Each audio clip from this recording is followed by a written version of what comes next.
The sound of Jake Miller's elbow joint snapping echoed through the hallway of Westridge High like a gunshot. Time seemed to slow as the tall, broad-shouldered senior, star baseball pitcher with college scouts already circling, crumpled to the floor.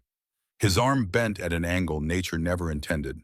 His scream, primal and shocked, cut through the sudden silence as dozens of students stood frozen, many with phones already recording.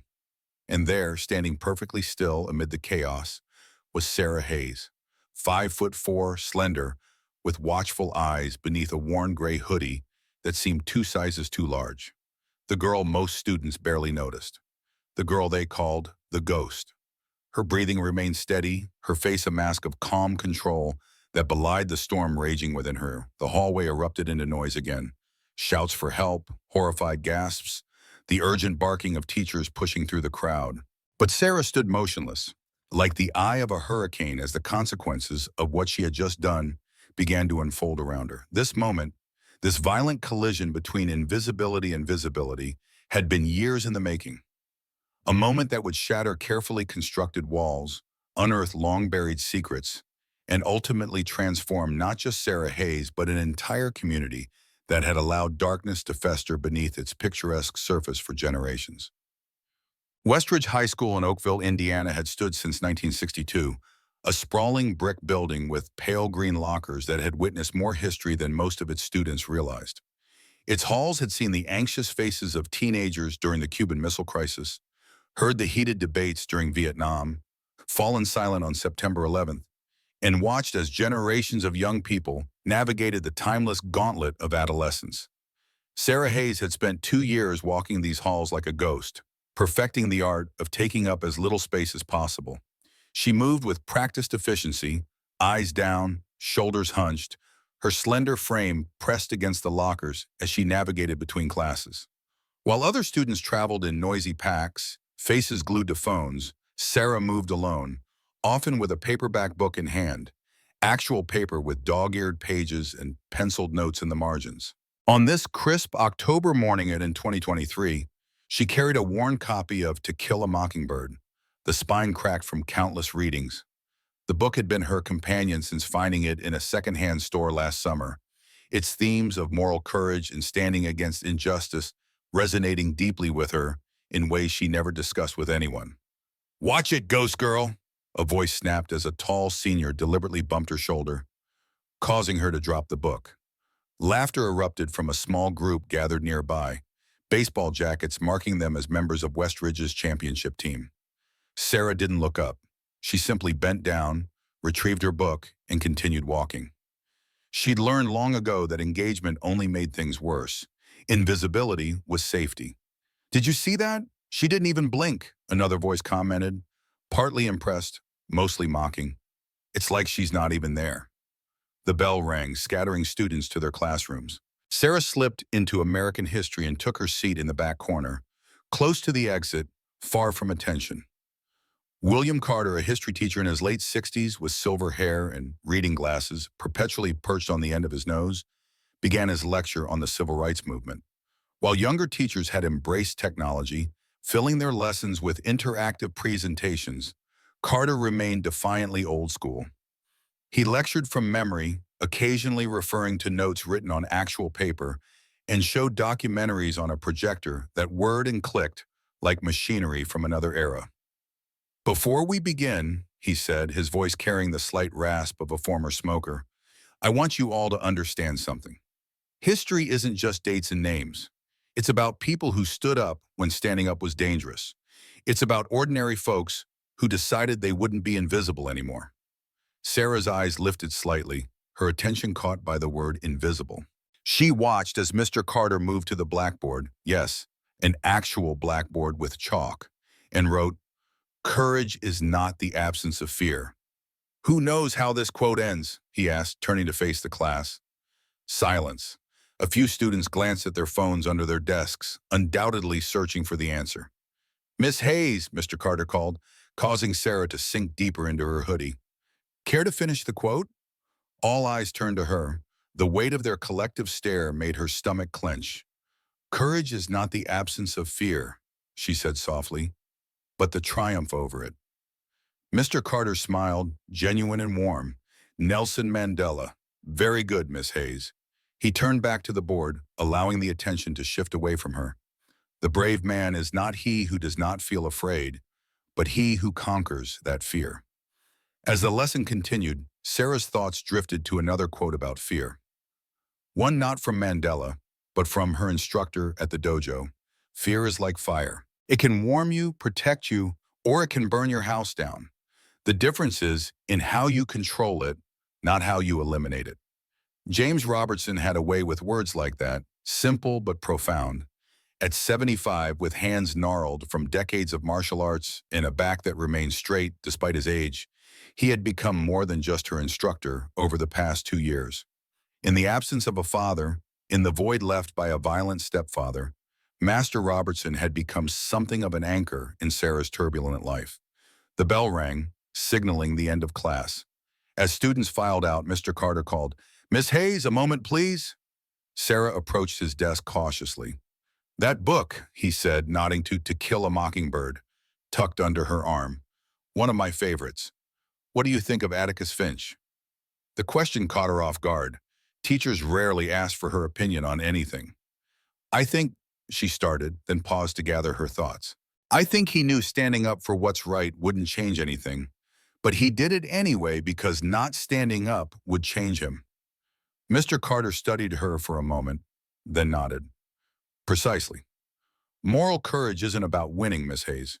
It's about not surrendering who you are." He adjusted his glasses. "Your essay on the Cold War was excellent, by the way. Best in the class." "Thank you," she mumbled, unused to praise. "You have a strong voice on paper," he continued. "I'd like to hear it more in class." Sarah shifted uncomfortably. "I should get to my next class." "Of course, just something to consider."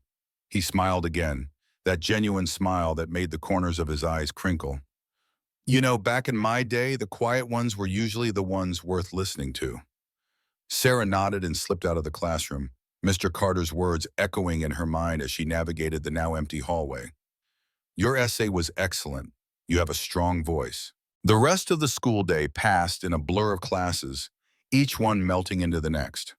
Sarah moved through them like a shadow, speaking only when called upon, making herself as small and unremarkable as possible. It was a skill she had perfected long before she ever stepped foot in Westridge High. 2 years earlier, Sarah had lived in Cleveland with her mother, Eleanor Hayes, and her stepfather, Frank Reeves. Their apartment had been small, the walls thin enough that the neighbors could hear every argument, every blow, every plea for Frank to stop drinking, to calm down, to please not do this again. Frank had been charming once, or so Eleanor claimed, a factory worker with a quick smile and strong hands that had once caressed rather than struck. But the steel mill closed in 2020, the jobs disappeared, and Frank found solace at the bottom of a whiskey bottle. The charming man vanished, replaced by a monster who used his fist to express every frustration, every perceived slight, every inadequacy he couldn't face in himself. Sarah learned to read the signs, the heavy footsteps on the stairs, the way the door would slam, the particular clink of glass against glass as he poured just one more.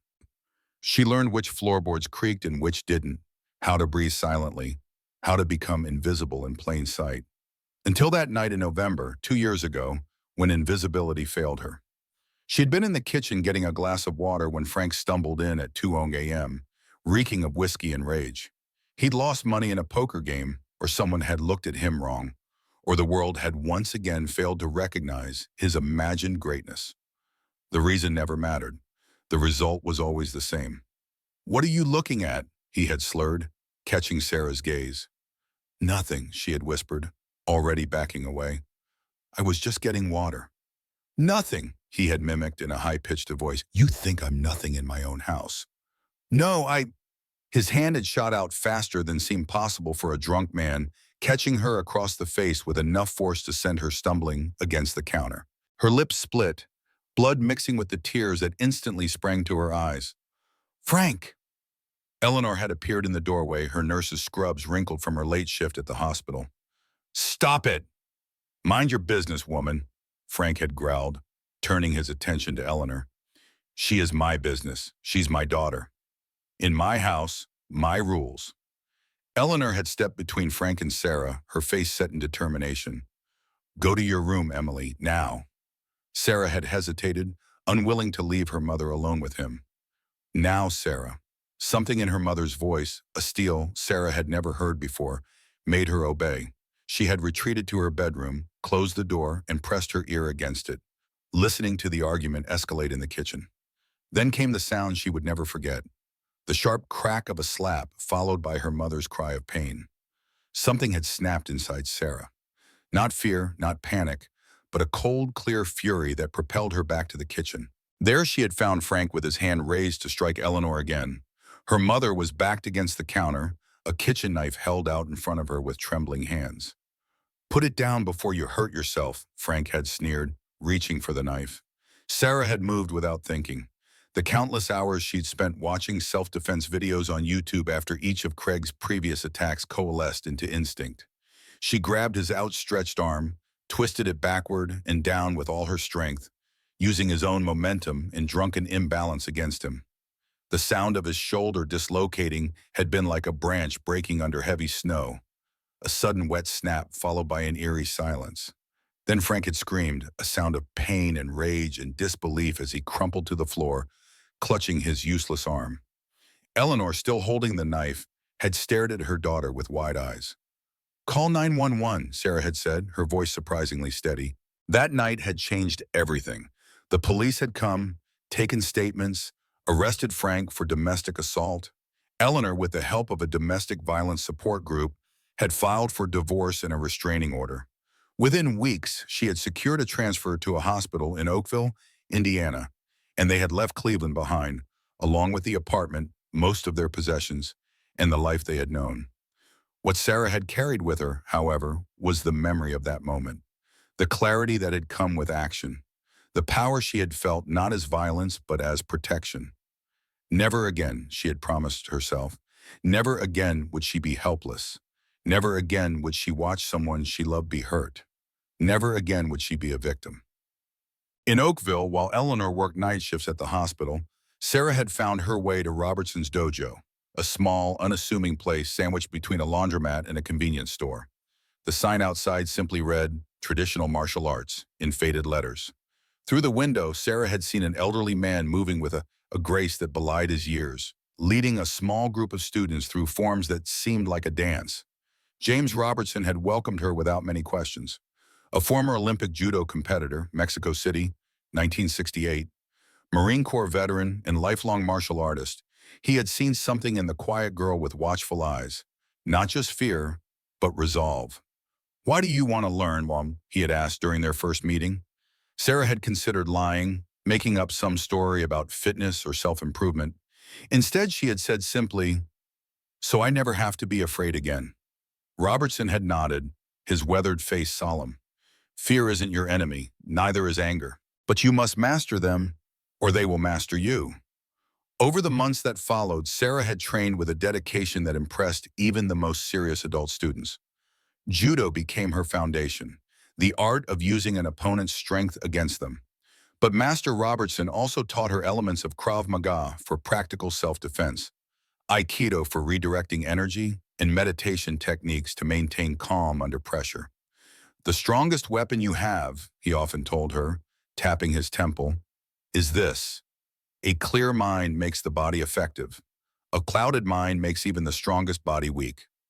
After training sessions, they would sometimes sit in his small office, drinking tea from chipped mugs while Master Robertson shared stories from his youth, growing up in the turbulent 1960s, competing internationally, serving in the military, and later working as a high school wrestling coach before opening his own dojo. When I was a teenager, he told her once, fighting was how boys established the pecking order. No different from wolves or chimps, really. I got into plenty of scraps, won some, lost more than I'd like to admit. What changed? Sarah had asked. Met a judo instructor, Japanese-American man named Tanaka, World War II veteran, if you can believe it, fought with the 442nd, most decorated unit in U.S. history, all Japanese Americans, proving their loyalty while their families were in internment camps. Robertson shook his head. Talk about dignity under pressure. He had taken a sip of tea, his eyes distant with memory. Anyway, Tanaka showed me that real strength isn't about dominating others. It's about having such complete control of yourself that you never need to prove anything to anyone. These conversations became as valuable to Sarah as the physical training. In Master Robertson, she found not just an instructor, but a mentor, someone who understood the world in ways her peers couldn't, who had seen enough of life to put things in perspective. Once, he had caught her practicing a particularly aggressive takedown with too much force. "You're angry today," he had observed. "I'm fine," she had replied automatically. "Did I say you weren't fine? I said you're angry. Anger can be fine. Necessary even." He had adjusted her stance with gentle pressure on her shoulders. "But anger is like electricity. Harness it properly, and it powers everything. Let it run wild, and it burns the house down." Now, as Sarah walked from her last class of the day toward her locker, Master Robertson's wisdom echoed in her mind. Anger is like electricity. Fear is like fire. Everything to him was a metaphor, a lesson wrapped in simple language that somehow made complex emotions manageable. So, the hallway was crowded with students eager to leave, their voices creating a cacophony that bounced off the hard surfaces of lockers and tile floors. Sarah kept to the edges, moving with the practiced efficiency of someone accustomed to navigating spaces without being noticed, until a voice cut through the noise, sharp, targeted, unmistakably directed at her. "Hey, ghost girl." Sarah didn't turn, didn't acknowledge the name that had become her unwanted hallway identity. She continued toward her locker, her pace steady, her eyes forward. A figure stepped into her path, tall, broad-shouldered, with the confident stance of someone who had never questioned his right to occupy space. Jake Miller, senior, star pitcher for the Westridge Eagles, and self-appointed king of the school. His varsity jacket was adorned with patches signifying his athletic achievements, and his dark hair was styled in what he undoubtedly considered a fashionable fade. Behind him stood Tyler Wilson, Jake's shadow in every sense, constantly orbiting the larger boy's presence, reflecting his attitudes and amplifying his actions. Where Jake was broad and imposing, Tyler was wiry and alert, with darting eyes that always seemed to be calculating advantages. "I'm talking to you, tell him," Jake said, his voice carrying enough for nearby students to pause, sensing entertainment at someone else's expense. "You deaf or something?" Sarah attempted to step around him, keeping her eyes down. Jake moved to block her again. "What's your problem?" he asked, feigning confusion. "Too good to talk to me?" A small crowd was forming now. High school students had an almost preternatural sense for brewing conflict, like sharks detecting blood in the water. "No problem," Sarah said quietly. "Just trying to get to my locker." Jake smirked, glancing at Tyler and the other students gathered around. "Hear that? She speaks." He placed a hand on the locker beside her, effectively caging her in. "So why do they call you Ghost Girl? Is it because you're so pale or because nobody notices you exist?" Laughter rippled through the onlookers. Sarah felt heat rising in her cheeks, but kept her expression neutral. Master Robertson's voice in her head, "Breathe, center yourself. When emotions rise, intelligence falls." "Please move," she said, her voice low but steady. "Please move," Jake mimicked in a high-pitched voice, earning more laughter. "What's in the book? Ghost Girl Vampire Romance? How to Make Friends and Influence People." He reached for To Kill a Mockingbird, still clutched in her hand. Sarah pulled it back reflexively. "Don't touch my book." Something in her tone, a firmness that hadn't been there before, made Jake's eyebrows rise. He glanced at Tyler, a silent communication passing between them. This might be more fun than expected. "Or what?" Jake challenged, reaching for the book again. Sarah stepped back. "Just leave me alone, Jake." The use of his name seemed to surprise him. "Oh, so you know who I am?" "Everyone knows who you are," she replied, a hint of something like contempt in her voice. Jake's expression hardened. For someone whose identity was built on adoration and fear, contempt was intolerable, especially from a nobody. A ghost girl whose name he didn't even know. "You got a problem with me?" he demanded, stepping closer. Sarah could smell his cologne, something expensive and overpowering. She could see the anger building in his eyes, a slight flush spreading across his face, warning signs she'd learned to recognize long ago with Frank. "No," she said evenly. "No problem at all." She moved a step around him again. This time Jake grabbed her arm, his fingers digging into her bicep. "We're not done talking." Time seemed to slow. Sarah was acutely aware of several things simultaneously. The pressure of Jake's fingers on her arm, the circle of students watching with expressions ranging from discomfort to excitement, the weight of her backpack pulling on her shoulders, and the calm clarity spreading through her mind like cool water. "Center yourself. Breathe." "Let go of my arm," she said, looking directly into Jake's eyes for the first time. Something in her gaze, the absolute lack of fear, perhaps, made him hesitate. But backing down now in front of everyone wasn't an option. His grip tightened. "Or what, ghost girl? What exactly do you think you're going to do about it?" The hallway had gone oddly quiet. Even the background chatter had died down as more students noticed the confrontation, sensing that this was different from the usual hallway drama. "Last chance," Sarah said quietly. "Let go." Jake laughed, looking around at his audience.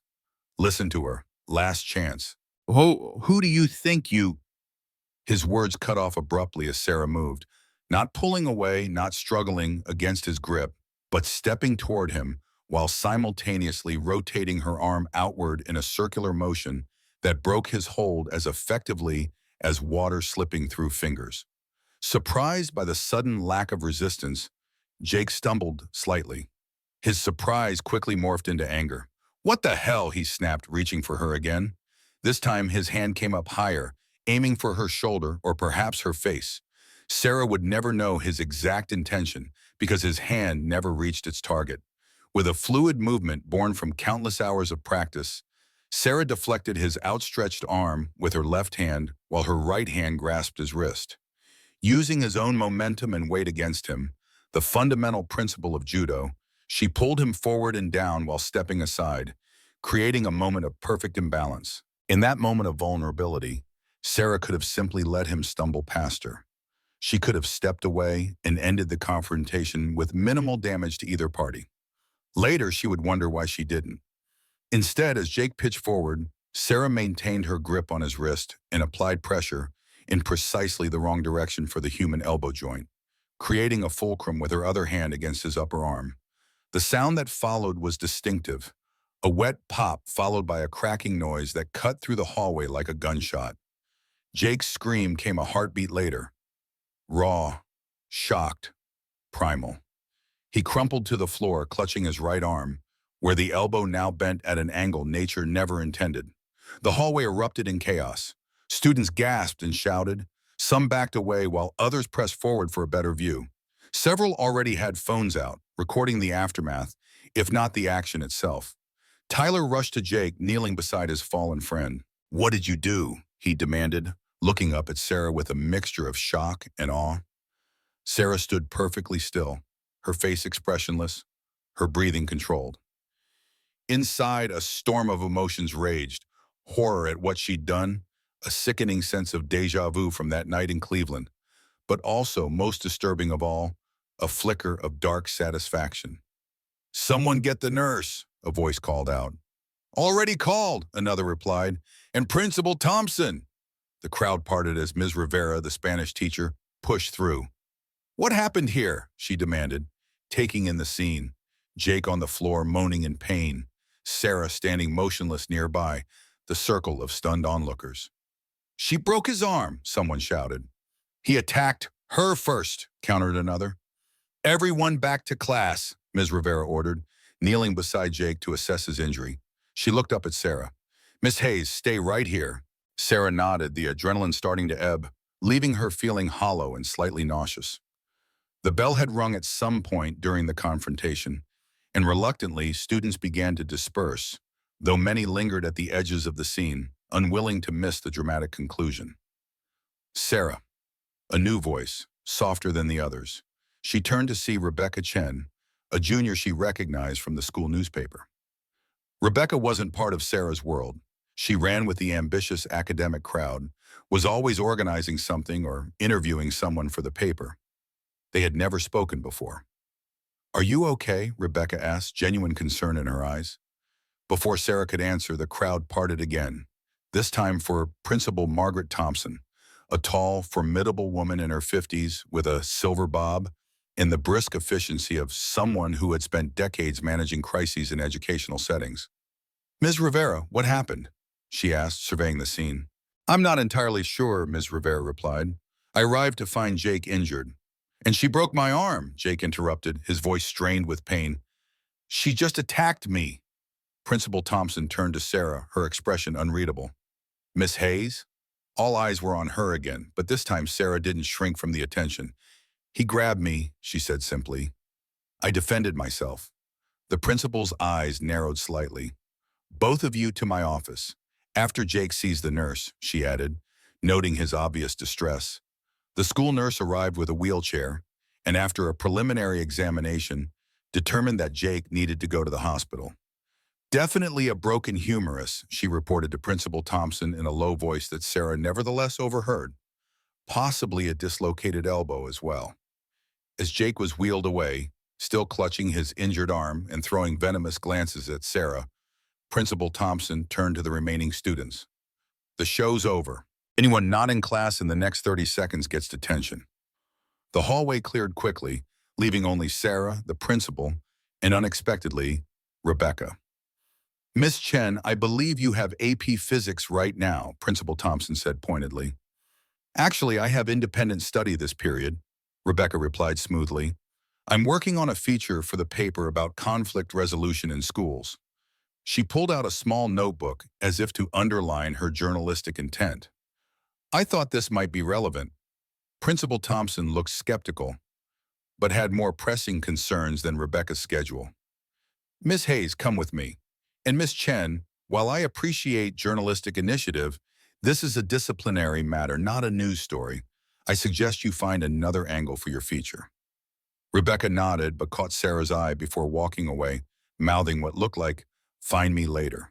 Sarah followed Principal Thompson through the now empty hallways, past rows of lockers and classroom doors with small windows through which she could see students sitting at desks.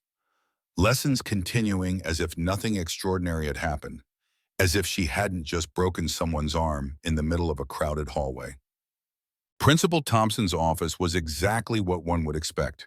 Neat, professional, with framed degrees on the walls and a large wooden desk that positioned her as the authority in any conversation. She gestured for Sarah to take a seat in one of two chairs facing the desk. "Jake's parents have been called," she said without preamble. "They're meeting him at the hospital. I expect they'll be here afterward, and they'll be quite upset. Before that happens, I need to hear your side of the story in detail." Sarah took a deep breath, centering herself as Master Robertson had taught her. "I was walking to my locker. Jake blocked my path and wouldn't let me pass. He grabbed my arm. I told him to let go. He didn't. I defended myself." "Defended yourself?" Principal Thompson repeated, her tone neutral. "Miss Hayes, Jake Miller is currently on his way to the emergency room with what appears to be a broken arm and dislocated elbow. That seems like more than simple self-defense." Sarah met the principal's gaze steadily. "He put his hands on me without my permission. I did what I had to do to make him stop." "Have you had problems with Jake before today?" "Not specifically with him," Sarah replied. "He and his friends call me Ghost Girl. They've never physically confronted me until now." Principal Thompson leaned back in her chair, studying Sarah with an intensity that would have made most students squirm. Sarah remained still, her face composed. "You don't seem particularly upset about what just happened," the principal observed. "I'm sorry he's injured," Sarah said carefully. "I didn't want that to happen, but I'm not sorry I defended myself." Something flickered across Principal Thompson's face, not exactly approval, but perhaps understanding. "Where did you learn to do that? What you did to Jake's arm?" Sarah hesitated. She didn't want to bring Master Robertson into this, to potentially cause problems for the dojo or have her training restricted. As if reading her thoughts, Principal Thompson added, "I'm not looking to assign blame elsewhere, Miss Hayes. I'm trying to understand the situation fully." "I take martial arts classes," Sarah said finally. "Judo, mainly." The principal nodded. "That explains the technique, but martial arts also typically emphasize restraint and responsibility in using those skills." They do, Sarah agreed, but they also teach you to protect yourself when threatened. Principal Thompson was silent for a moment, tapping her pen against a notepad. Sarah, she said, her tone softening slightly as she switched to her first name. I need to ask you something, and I need an honest answer. Sarah tensed, unsure what was coming. Is everything okay at home? The question caught her off guard. What? Your reaction today shows practiced defensive skills, but also suggests someone who's been in threatening situations before. Principal Thompson's eyes were kind but penetrating. If there's something happening that you need help with, everything's fine at home, Sarah interrupted, perhaps too quickly. It's just my mom and me. She works nights at Oakville Memorial. She's a nurse. The principal nodded, making a note. And your father? Not in the picture. Sarah's tone made it clear she didn't want to elaborate. Principal Thompson seemed about to press further when her phone rang. She answered it, listened for a moment, then said, "Send them in." She hung up and looked at Sarah. Jake's parents are here, earlier than expected. Sarah's stomach tightened, but she kept her expression neutral as the door opened and three people entered. A school security officer, followed by a tall man in an expensive-looking suit, and a woman dressed with the kind of casual elegance that suggested considerable effort and expense. Where is he? The man demanded without preamble. Where's Jake? Mr. and Mrs. Miller, Principal Thompson said, rising from her desk. Jake has been taken to Oakville Memorial. His coach accompanied him. Robert Miller, for this was unmistakably Jake's father, had the same broad build as his son, though his was maintained through a personal trainer rather than team sports. His face was flushed with anger, and when his gaze fell on Sarah, it hardened into something close to hatred. Is this her? The one who attacked my son? He asked, his voice tight with controlled fury. This is Sarah Hayes, Principal Thompson confirmed, and as I understand it, the situation is more complicated than a simple attack. Complicated? Robert scoffed. My son has a broken arm. What's complicated about that? Mrs. Miller, standing slightly behind her husband, placed a hand on his arm. Robert, calm down. Let's hear what happened. Robert shrugged off his wife's hand. What happened is that this nobody assaulted a star athlete 3 months before state championships. Do you have any idea what this means for his future?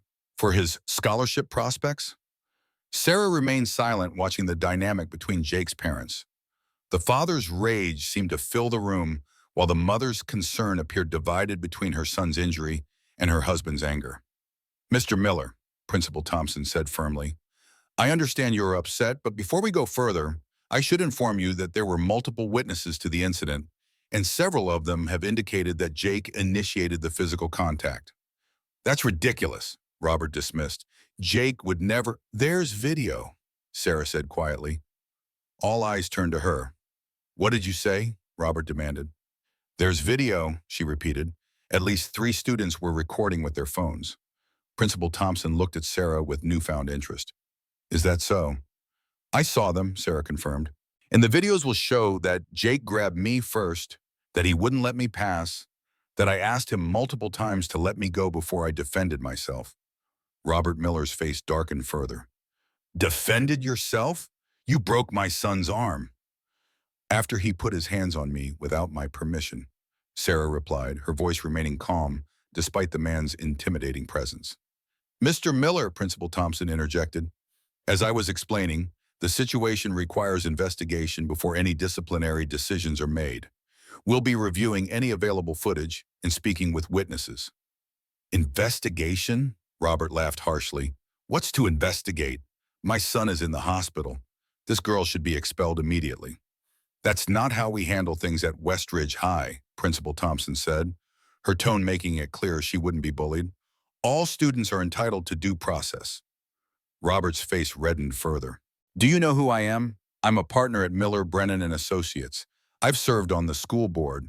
I donate to the athletic department every year. Principal Thompson remained unimpressed. I'm well aware of your contributions, Mr. Miller. They don't change our disciplinary procedures. He pointed at Sarah. This girl is dangerous. She clearly has anger issues. She should be in juvenile detention, not sitting in your office being coddled. I'm not the one shouting and making threats, Sarah observed quietly. The room went silent. Mrs. Miller's eyes widened in surprise, while Robert looked as if he'd been slapped. "Young lady," he began, his voice dropping to a dangerous register that reminded Sarah too much of Frank in his worst moments. "That's enough," Principal Thompson said firmly. "Mr. Miller, I understand you're upset about your son, but I will not allow you to intimidate a student in my office. Miss Hayes, while your observation may be accurate, it isn't helpful at this moment." She turned back to the Millers. "I suggest you go to the hospital to be with Jake. We'll continue our investigation, review any video evidence, and speak with witnesses. I'll call you tomorrow with an update on the disciplinary process." "This isn't over," Robert Miller said, glaring at Sarah. "If the school won't handle this properly, I'll pursue other options. My son has a future to protect." "Are you threatening legal action, Mr. Miller?" Principal Thompson asked calmly. "I'm promising it," he replied. "Come on, Catherine. Let's go see our son." With a final glare at Sarah, he stormed out of the office. His wife followed, though she glanced back once with an expression Sarah couldn't quite read. Concern, perhaps, or curiosity. When the door closed behind them, Principal Thompson sighed and returned to her seat. "Well, that was predictable." Sarah said nothing, processing the confrontation and its implications. "Robert Miller has a reputation for being forceful when it comes to his son," Principal Thompson explained. "He sees Jake as his legacy, star athlete, popular, everything Robert values." She fixed Sarah with a penetrating look. "But his influence doesn't change the facts. If Jake initiated physical contact, your response, while excessive, might be considered self-defense." "It was self-defense," Sarah stated. "Perhaps," Principal Thompson allowed, "but you clearly have training that Jake doesn't. That creates an imbalance that will be considered in any disciplinary action." Sarah frowned. "So because I know how to defend myself, I'm supposed to just let people put their hands on me?" "No," the principal replied thoughtfully, "but there's a spectrum of appropriate response. Breaking someone's arm is at the extreme end of that spectrum." Sarah wanted to argue but held her tongue. She knew Principal Thompson had a point. Master Robertson had always emphasized proportional response, using only the force necessary to neutralize a threat, no more. "For now," Principal Thompson continued, "you're suspended for the remainder of the week while we investigate. I'll be calling your mother to pick you up." "She's sleeping," Sarah said quickly. "She works night shifts. I can just go home on my own." Principal Thompson considered this.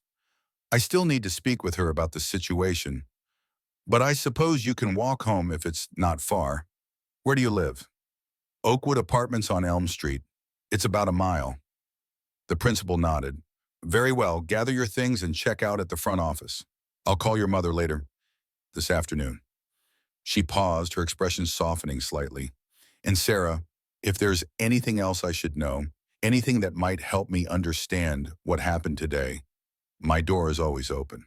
Sarah stood, sensing the conversation was over. "Thank you, Principal Thompson."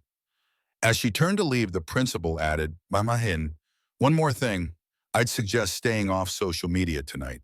These situations tend to take on a life of their own online." Sarah almost smiled at that. "I don't have any social media accounts." Principal Thompson raised an eyebrow. "A teenager without social media? You really are a ghost girl." The comment wasn't meant to be unkind, but it stung nonetheless. Sarah left without responding, closing the door quietly behind her. The hallways were empty, classes in session behind closed doors. Sarah walked to her locker, opened it, and began gathering the books she'd need for homework during her suspension. Her movements were mechanical, her mind elsewhere, replaying the confrontation with Jake, anticipating her mother's reaction, dreading the conversation she would need to have with Master Robertson. "Sarah?" She turned to find Rebecca Chen standing a few feet away, glancing nervously up and down the hallway. "Are you okay?" Rebecca asked, moving closer. "What happened in there?" Sarah regarded her wearily. "Why do you care?" The question wasn't hostile, merely curious. In her 2 years at Westridge High, no one had shown much interest in her well-being. Rebecca shrugged. "Because what you did was badass, and because Jake Miller is a bully who's had it coming for a long time." "You don't even know me," Sarah pointed out. "I know enough," Rebecca replied. "I know you're Sarah Hayes, Jr., Straight A student who never talks in class except in Mr. Carter's history, where you sometimes make these really insightful comments. I know you read actual books instead of just scrolling on your phone.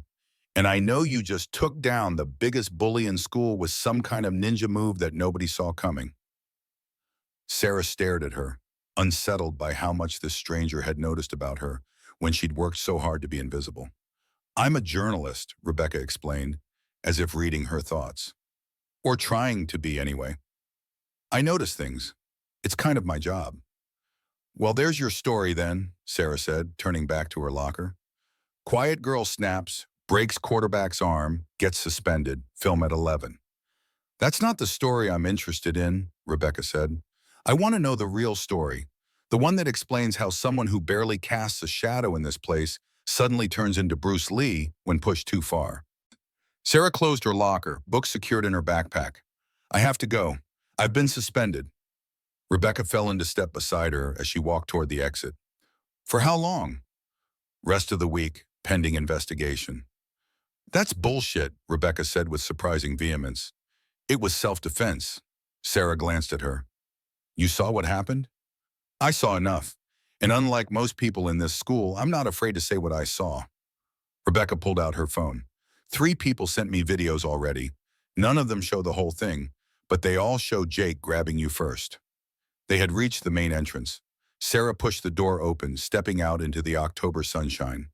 The air was cool but pleasant, hinting at the autumn colors that painted the surrounding hills. Why are you telling me this? Sarah asked. Rebecca looked at her like the answer was obvious. Because I thought you might want to know you're not alone. That not everyone thinks you're the bad guy here. For the first time that day, Sarah felt something loosen in her chest, a tightness she hadn't even been aware of until it began to ease. Thanks, she said simply. Rebecca nodded. So what are you going to do now? Sarah adjusted her backpack strap, looking down the long road that led away from Westridge High. I'm going to walk home. Then I'm going to figure out how to tell my mom I broke someone's arm at school. And after that, Rebecca pressed. Sarah thought about it for a moment. What came after this? How did one return to invisibility after such a spectacularly visible act? Did she even want to? I don't know, she admitted. I guess I'll figure it out. Rebecca smiled, a determined glint in her eye that Sarah was beginning to recognize as characteristic. Well, when you do, I want to hear about it. The real story, Sarah Hayes, not the rumors that'll be all over school tomorrow. With that, she turned and disappeared back into the building, leaving Sarah standing alone on the steps of Westridge High, the weight of the day's events settling around her shoulders like a heavy cloak. As she began the walk home, Sarah tried to imagine what Master Robertson would say about what had happened, about her loss of control, about the excessive force, about the consequences now rippling outward from that moment in the hallway. One of his favorite sayings came to mind: the pebble doesn't get to choose the ripples it makes in the pond. Sarah Hayes, the invisible girl, had just created ripples that would change everything. And somewhere deep inside, beneath the worry and regret, a small voice whispered that perhaps it was about time. By the time Sarah reached the Oakwood apartments, videos of the hallway incident had already begun circulating online. Her phone, an older model she used primarily for communication with her mother, buzzed repeatedly with text messages from unknown numbers. Some expressed shock, others admiration. A few contained threats. Sarah ignored them all. The apartment she shared with her mother was on the 3rd floor of a modest but well-maintained building. It was small, 2 bedrooms, 1 bathroom, a combined living room and kitchen with worn but clean furniture. Eleanor Hayes had done her best to make it homey with plants, framed photographs, and colorful throw pillows that brightened the neutral walls. Sarah dropped her backpack by the door and went to the kitchen for a glass of water. Her hands, she noticed, were perfectly steady. No trembling, no delayed shock reaction, just the same calm that had settled over her in the hallway when Jake had grabbed her arm. This bothered her more than if she'd been shaking. She sat at the small kitchen table, staring at her phone as the messages continued to arrive. Finally, she turned it off completely. Principal Thompson would call her mother's cell when she woke up. There was no need for Sarah to deal with the digital aftermath of what she'd done. She thought about starting her homework. She had an essay for English class on The Great Gatsby and calculus problems due later in the week. but found herself unable to focus. Instead, she changed into workout clothes, loose gray sweatpants and a black t-shirt, both well worn from countless training sessions. The living room was just large enough for basic kata practice if she moved the coffee table aside. Sarah began with stretches, then moved through the warm-up exercises Master Robertson always started class with. The familiar movements centered her, the physical discipline providing mental clarity that had eluded her on the walk home. She was midway through a judo form when the lock clicked and the apartment door opened. Eleanor Thompson stood in the doorway, still in her nurse's scrubs, her face a mixture of confusion and concern. "Sarah, why are you home? The school called and left a message about some kind of incident, but..." She stopped, taking in her daughter's workout clothes and the rearranged furniture. "What's going on?" Sarah straightened, letting her arms fall to her sides. "You're supposed to be asleep." "I checked my phone during my break and saw a message from the school." Eleanor entered the apartment, closing the door behind her. She looked tired, the kind of bone-deep exhaustion that came from 12-hour night shifts caring for others. The message said there was an altercation and you've been suspended. "Sarah, what happened?" There was no easy way to say it, so Sarah opted for the direct approach. "A boy at school grabbed me. I defended myself. I broke his arm." Eleanor stared at her, momentarily speechless. She set her purse down slowly, as if giving herself time to process what she'd just heard. "You broke someone's arm? How?" "Mom," Sarah started. "No, wait. Start from the beginning. Tell me exactly what happened." So Sarah did, recounting the confrontation with Jake in clinical detail. His blocking her path, the name-calling, his grabbing her arm, her warning him to let go, and finally the takedown that had resulted in his injury. Eleanor listened without interrupting, her expression growing more troubled with each detail. When Sarah finished, Eleanor sank into a chair at the kitchen table. "This boy, Jake, he's hurt badly?" "Broken humerus and possibly dislocated elbow," Sarah confirmed. "They took him to Oakville Memorial." Eleanor winced. "Where I work? Perfect." She rubbed her temples. "Have you heard anything else from the school? What happens next?" "Principal Thompson said I'm suspended for the rest of the week while they investigate. There's video of what happened. Multiple videos, actually. They show that Jake grabbed me first." "That's something, at least." Eleanor looked up at her daughter, studying her with the assessing gaze of both a nurse and a mother. "Are you okay? Not physically. I can see you're not hurt, but inside. How are you feeling about all this?" The question caught Sarah off guard. She'd been so focused on the facts, on what had happened and the immediate consequences, that she hadn't really examined her own emotional response. "I don't know," she admitted. "Part of me knows I went too far. I could have just broken his grip and walked away. I didn't need to do what I did, but another part of me..." Sarah hesitated, afraid to voice the thought. "Tell me," Eleanor encouraged gently. "Another part of me is glad," Sarah said quietly. "Not that he's hurt specifically, but that I stood up for myself, that I didn't just take it like with Frank, that I did something." Eleanor nodded slowly. "I understand that feeling better than you might think." She rose from the chair and moved to the kitchen counter, filling the electric kettle with water, a habitual response to stress in their household. As she reached for mugs and tea bags, she continued speaking, her back to Sarah. "After what happened with Frank, after you protected both of us that night, I promised myself I'd never be that woman again. The one who's too afraid to act, who lets someone hurt her child because she's paralyzed by fear." She turned, leaning against the counter while the water heated. "I've worked hard to keep that promise, taking self-defense classes, going to therapy, building a life where we're safe." The kettle clicked off, and Eleanor poured hot water into 2 mugs with practiced movements. "But there's a line, Sarah, between protecting yourself and becoming something else. Something harder. Something that hurts others because it can, because it must." She brought the mugs to the table, setting one in front of Sarah. Chamomile with honey, her favorite. Sarah took the mug, warming her hands around it, though she wasn't cold. "I know there's a line. Master Robertson talks about it all the time. Necessary force versus excessive force. I crossed it today." "Yes," Eleanor agreed, not unkindly. "I think you did. The question is why? Sarah stared into her tea, watching the steam rise in curling wisps. Jake reminded me of Frank, she admitted finally. Not physically. Frank was older, smaller.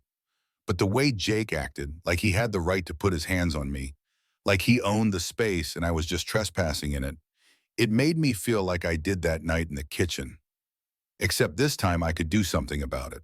Eleanor reached across the table, placing her hand over her daughter's. Oh, Sarah, I'm so sorry you're still carrying that with you. I hoped the martial arts training was helping. It is, Sarah insisted. It has. I haven't had a nightmare in months. I don't flinch when doors slam or when someone raises their voice. I can walk down the street without constantly looking over my shoulder.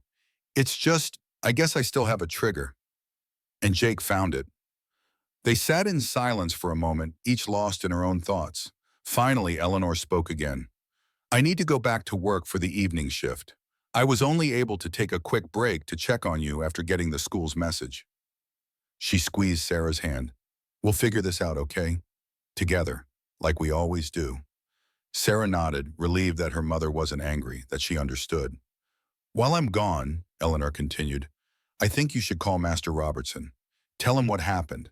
He needs to hear it from you, not from some rumor or news report. Sarah's stomach tightened at the thought. Master Robertson's opinion mattered to her more than almost anyone's. The idea of disappointing him, of failing to live up to his teachings, was almost unbearable. I will, she promised. Eleanor stood, gathering her things to return to the hospital. I'll try to check on Jake while I'm there, discreetly, see how serious his injuries really are. Just don't talk to anyone else about this, okay? Not until we know more about what's going to happen legally. Legally? Sarah repeated the word, sending a chill through her.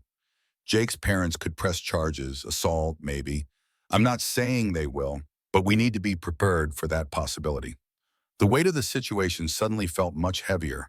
Sarah had been thinking about school consequences, suspension, maybe expulsion in the worst case. She hadn't considered criminal charges.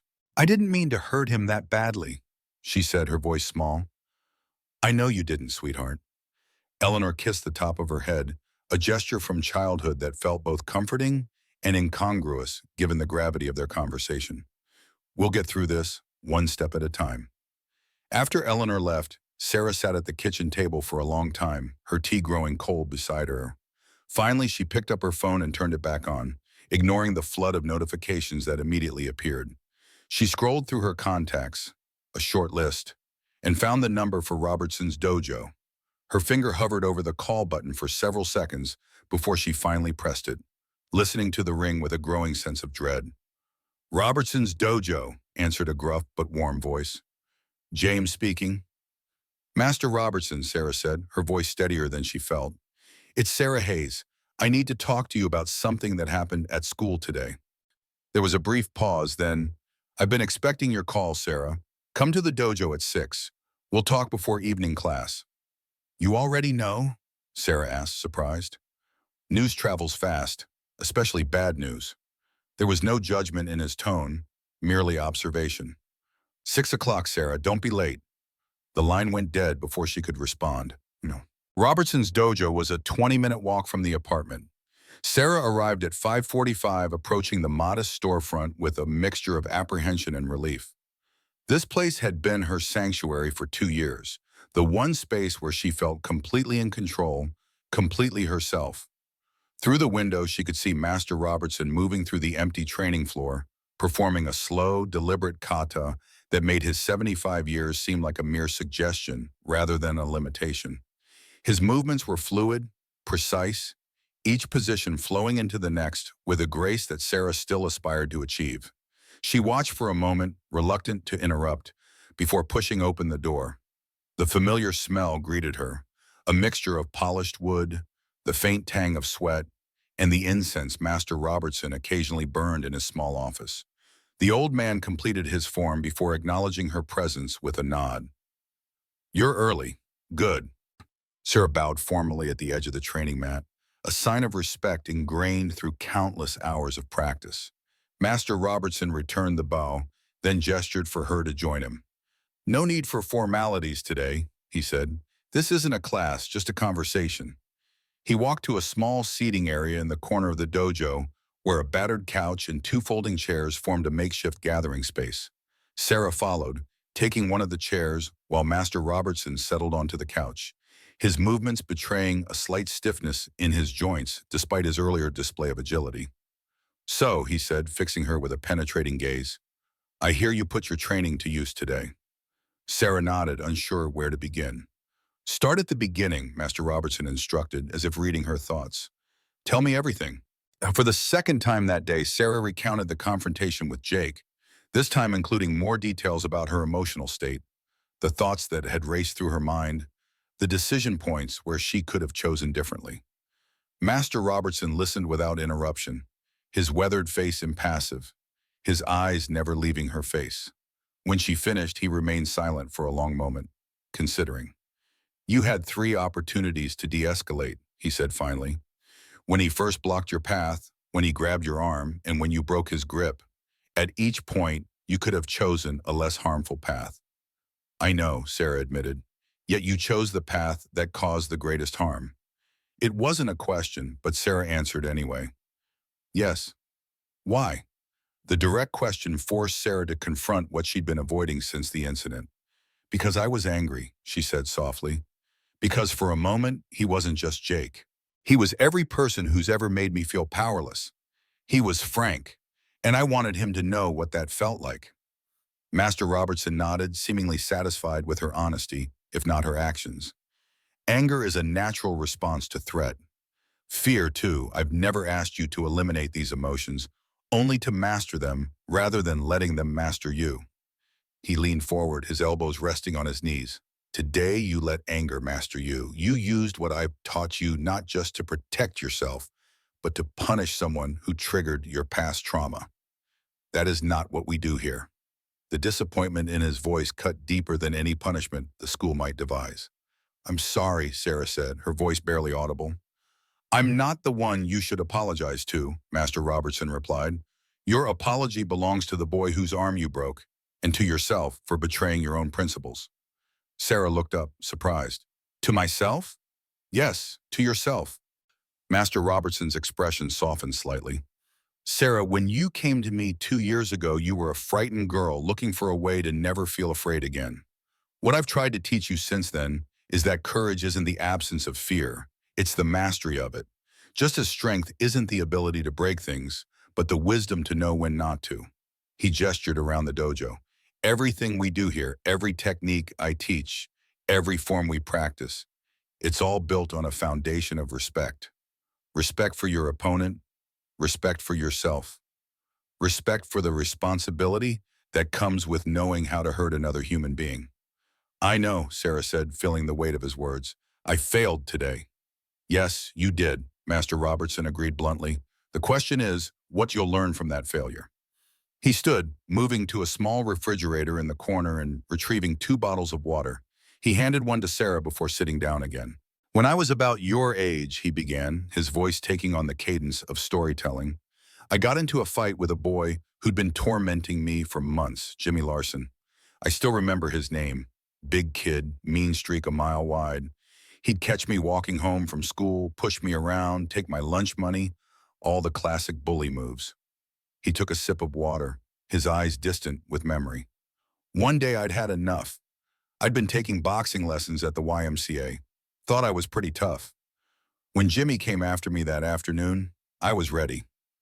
I hit him so hard I broke his nose and knocked out 2 teeth." Sarah listened, surprised by the personal revelation. Master Robertson rarely spoke about his own youth beyond the context of his martial arts training. "I felt powerful in that moment," he continued, "vindicated, like I'd finally set things right. But that night, I couldn't sleep. I kept seeing Jimmy's face, not his mean expression or his bullying sneer, but the shock and pain after I hit him. The blood, the fear in his eyes." He looked directly at Sarah. "I'd become what I hated. In trying to stop being a victim, I'd made myself into a victimizer." He paused, letting the words sink in. "It took me a long time to understand that there's a third option beyond victim and aggressor." "What's that?" Sarah asked. "Protector," Master Robertson said simply. "Someone who has the power to harm, but chooses to use that power only to prevent harm. Someone who understands that the strongest person in any confrontation isn't the one who causes the most damage, but the one who maintains the most control. He set his water bottle aside. That's what I've been trying to teach you, Sarah.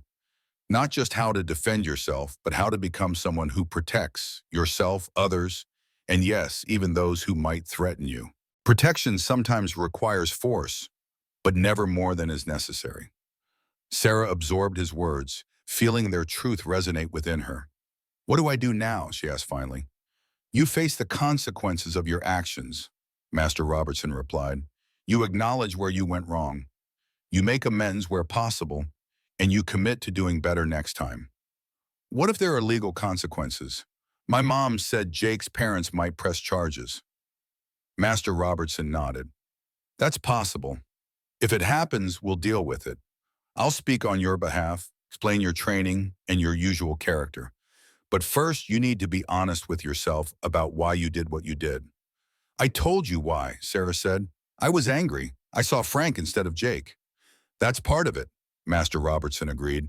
But I think there's more, something you might not be ready to admit to yourself yet. Sarah frowned. What do you mean?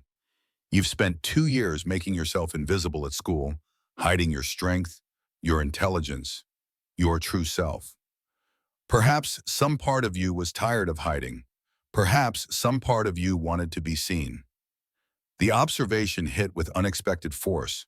Sarah had never considered that her actions might have been about more than self-defense or misplaced anger. Could there have been a desire, conscious or not, to shed her invisibility, to force others to see her, even if through an act of violence? Before she could respond, the door chimed as the first students for the evening class began to arrive. Master Robertson stood, signaling the end of their private conversation. Think about what I've said, he told her. And Sarah, he paused, his expression grave. You're suspended from training until this is resolved, not as punishment, but because you need time to reflect on the responsibility that comes with the skills you've learned here. Sarah nodded, accepting the decision, though it stung. I understand. One more thing, Master Robertson added. Whatever happens with this boy, with the school, with potential legal issues, remember that one mistake doesn't define you. What defines you is how you respond to that mistake. With those words, he turned to greet the arriving students, leaving Sarah to gather her things and slip out the side door, avoiding the curious stares of her fellow trainees who had undoubtedly heard about what happened at Westridge High. The walk home gave Sarah time to process Master Robertson's words, particularly his suggestion that some part of her had wanted to be seen. The idea was uncomfortable but not entirely foreign. She'd chosen invisibility as a defense mechanism after Frank, a way to avoid attention and therefore avoid threat. But invisibility came with its own cost. Isolation, loneliness, a life lived at the margins. When she reached the apartment, she found it empty and quiet, her mother still at work. Sarah made herself a simple dinner of pasta and reheated sauce from the fridge, eating mechanically without really tasting the food. Afterwards, she tried to focus on homework, but her concentration kept slipping. Finally, she gave in to curiosity and turned on her laptop, an older model that still functioned adequately for schoolwork. She didn't have social media accounts, but she knew how to find public posts. It didn't take long to locate videos of the incident already being shared widely across multiple platforms. The footage was jarring to watch, seeing herself from an external perspective, observing her own actions as if they belonged to a stranger. In one video, shot from an angle that captured both her face and Jake's, Sarah was struck by her own expression. Calm, focused, almost detached, even as she executed the move that broke Jake's arm. The comments below the videos were a mixture of shock, admiration, and vitriol. Holy sud! Did you see that? Ghost Girl's actually a ninja. That was brutal. She didn't have to break his arm. Jake Miller is a bully who got what was coming to him. Who is this girl? Anyone know her story?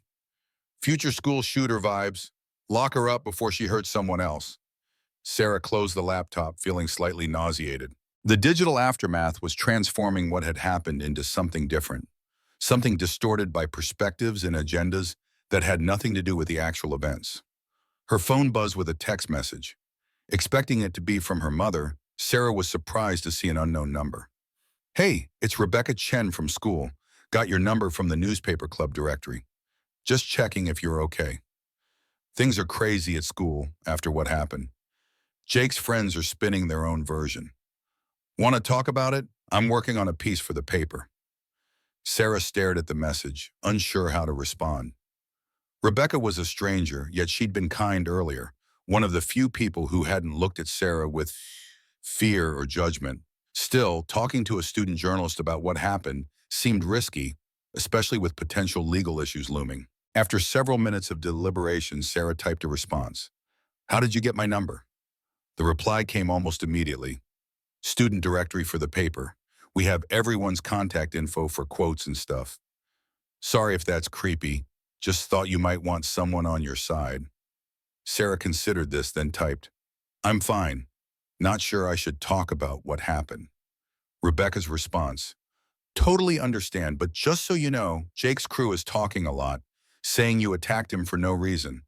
There's video showing that's not true, but his friends are pretty convincing." Sarah frowned at this news, though it wasn't surprising. Of course, Jake and his friends would try to paint her as the aggressor. Why wouldn't they? She was about to put her phone down when another message arrived. "No pressure to talk now, but if you change your mind, I'm around. Oh, and FYI, Mr. Carter asked about you in class today. Seemed concerned." This caught Sarah's attention. Mr. Carter had always been kind to her, but she hadn't expected him to express concern publicly. She typed, "What did he say?"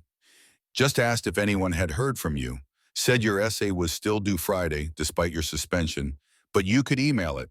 Seemed like he was checking that you were okay in a subtle teacher way." Sarah smiled slightly at this. Mr. Carter's quiet support meant more than he probably realized. "Thanks for letting me know," she replied. "No problem. Take care, Ninja Girl." Sarah winced at the nickname, a reminder that her actions had already begun to define her in ways she couldn't control. She set her phone aside and tried again to focus on homework, with marginally more success this time. When Eleanor returned home after her shift, it was past midnight. Sarah was still awake, sitting at the kitchen table with her calculus textbook open in front of her. "You should be asleep," Eleanor said, setting down her purse and slipping off her shoes with a sigh of relief. "Couldn't sleep," Sarah replied. "How was work?" Eleanor gave her a knowing look. "You're not asking about my patients in general, are you?" Sarah shook her head. "I checked on Jake Miller," Eleanor confirmed, moving to the refrigerator and pouring herself a glass of orange juice. "He's going to be fine, Sarah. Clean break of the humerus, partial dislocation of the elbow joint. They've set the bone, and he'll be in a cast for 6 to 8 weeks, followed by physical therapy. No permanent damage, though. His baseball plans for the immediate future are definitely on hold." Sarah felt a wave of relief. She'd been imagining worse: surgical complications, permanent disability, the kind of injury that could justify the most serious legal consequences. "His parents were there when I walked by," Eleanor continued, sitting down across from Sarah. "His father was on the phone, sounding very angry. I couldn't hear much, but he mentioned lawyers several times." "So they are going to press charges," Sarah said, her stomach tightening again. "I don't know for certain," Eleanor admitted, "but it seems likely they're at least considering legal action. Robert Miller has a reputation at the hospital. He's on the board of directors, throws his weight around, expects special treatment for his family. Not the type to let something like this go." She reached across the table, covering Sarah's hand with her own. "But don't panic. What you did was excessive, yes, but it was provoked. The videos make that clear, and you have no prior history of violence or disciplinary issues at school. Those factors will matter."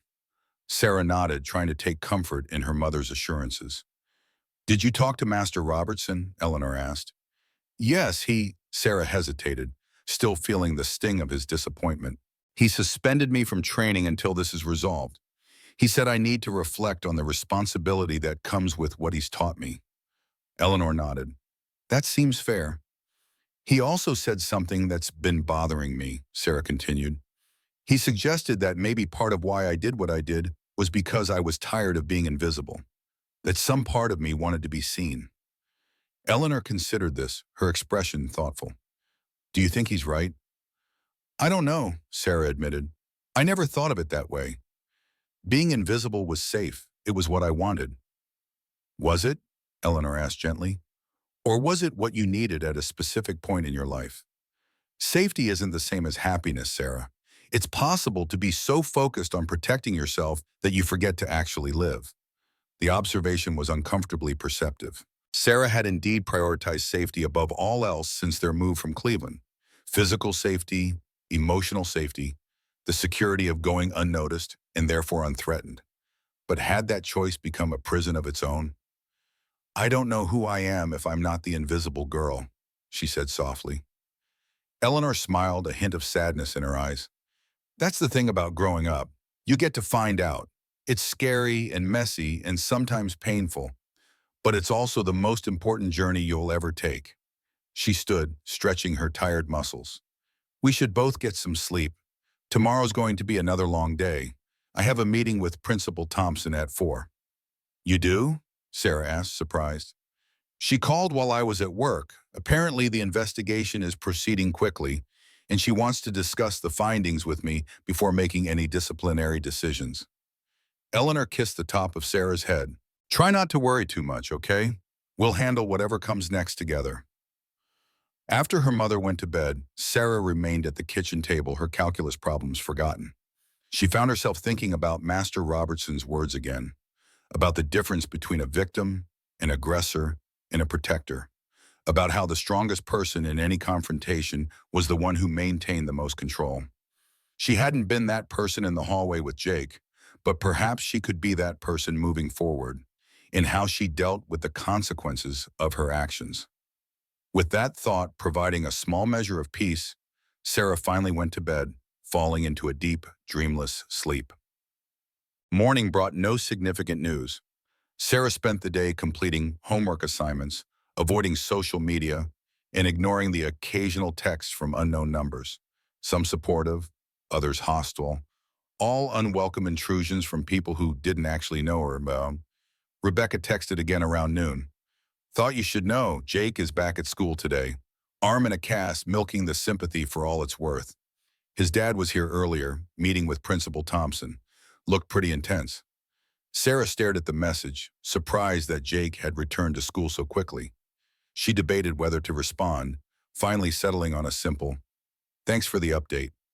Rebecca replied immediately, "No problem. Also, people are talking about you a lot. Some scared, some impressed. You've gone from ghost girl to legend in 24 hours. The observation echoed Master Robertson's suggestion too closely for comfort. Sarah didn't respond. At 3:30, Eleanor returned home early from her shift to change clothes before her meeting with Principal Thompson. She looked tired but determined as she emerged from her bedroom in a simple blue dress that she reserved for important occasions. You look nice, Sarah said. Thanks, sweetheart. I want to make a good impression. Eleanor checked her reflection in the small mirror by the door, tucking a strand of hair behind her ear.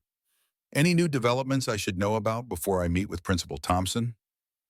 Sarah hesitated, then it showed her Rebecca's text about Jake returning to school and his father meeting with the principal. Eleanor frowned. That complicates things. Robert Miller has likely been putting pressure on the school to take severe disciplinary action. Principal Thompson seems fair, but she's also practical. She'll know that Robert can make things difficult for the school if he's not satisfied with the outcome. What do you think will happen? Sarah asked, unable to keep the worry from her voice. Best case? Extended suspension, maybe some mandatory counseling. Worst case? Expulsion. Eleanor checked her watch. I should go. I don't want to be late. Mom, Sarah called as Eleanor reached for the door. Whatever happens, I'm sorry for causing all this trouble.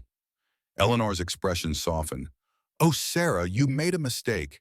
A serious one, yes, but still just a mistake. We all make them. The measure of a person isn't whether they stumble, but how they get back up. The words echoed Master Robertson's sentiment so closely that Sarah wondered if they'd somehow coordinated their wisdom. After Eleanor left, Sarah found herself too anxious to focus on anything productive. She paced the small apartment, checking her phone periodically, though she knew her mother wouldn't text during the meeting. Finally, unable to bear the confinement any longer, Sarah decided to go for a walk. The afternoon was pleasant, The early autumn air crisp but not cold. She pulled on a light jacket over her hoodie and headed out with no particular destination in mind. Her feet, however, seemed to have their own agenda. Almost without conscious decision, she found herself walking toward the outskirts of town, where the suburban neighborhoods of Oakville began to give way to farmland and open spaces. About 2 miles from the apartment, she came upon an old abandoned farm, a weathered barn and small farmhouse surrounded by overgrown fields. A faded sign hanging crookedly on the gate read, Robertson Farm, Eston 1889. Sarah stared at it, surprised. She'd never heard Master Robertson mention that his family had owned property in Oakville. The gate was chained but not locked. After a moment's hesitation, Sarah pushed it open and stepped onto the property. The farmhouse was clearly uninhabitable, windows broken, roof partially collapsed, but the barn seemed in better condition. Its large double doors were secured with a padlock, but a smaller side door stood slightly ajar. Sarah approached cautiously, aware that she was trespassing, but drawn by curiosity and a strange sense of connection to the place. She pushed the door open wider and peered inside. Dust motes danced in shafts of late afternoon sunlight that streamed through gaps in the roof. The interior was mostly empty, save for some old farm equipment pushed against the walls and a wooden workbench in the corner. But what caught Sarah's attention was a clear space in the center of the dirt floor, swept clean and covered with what appeared to be training mats, similar to those at the dojo. I thought you might find your way here eventually. Sarah whirled around, startled. Master Robertson stood in the doorway, his figure silhouetted against the setting sun. He didn't seem angry at finding her there, merely unsurprised. I'm sorry, Sarah said quickly. I was just walking, and I saw the sign. I didn't know this was your place. Master Robertson stepped inside, closing the door behind him. My grandfather's actually been in the family for generations, though no one's lived here for decades. He moved past her into the center of the barn. I come out here sometimes to practice. The solitude helps me think. Sarah looked around with new interest. You set up a training space? Just a small one, for personal use. He gestured to the workbench, where Sarah now noticed a small electric kettle and 2 mugs. Would you like some tea? I was about to make some when I saw you coming up the drive. The casualness of the invitation, as if finding her trespassing on his family property was the most natural thing in the world, made Sarah smile despite her anxiety about her mother's meeting with Principal Thompson. Yes, please. Master Robertson busied himself with the kettle, which he plugged into an extension cord running to a small generator. Sarah watched him, questions forming in her mind. Why didn't you ever mention this place? She asked finally. He shrugged, measuring tea leaves into a small pot. Never came up.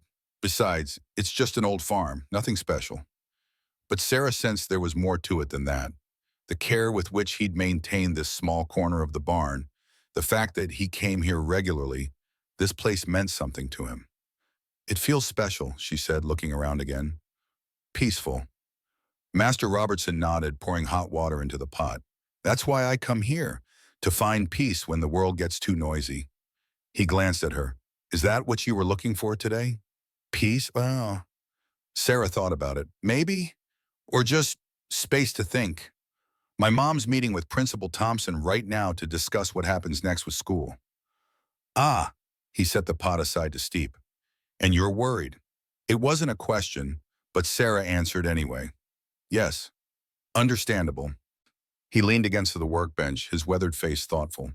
But worry never changed the outcome of anything. It just robs today of its strength. Another of your sayings is Sarah asked, a hint of wry humor in her voice. Not mine, my grandfather's.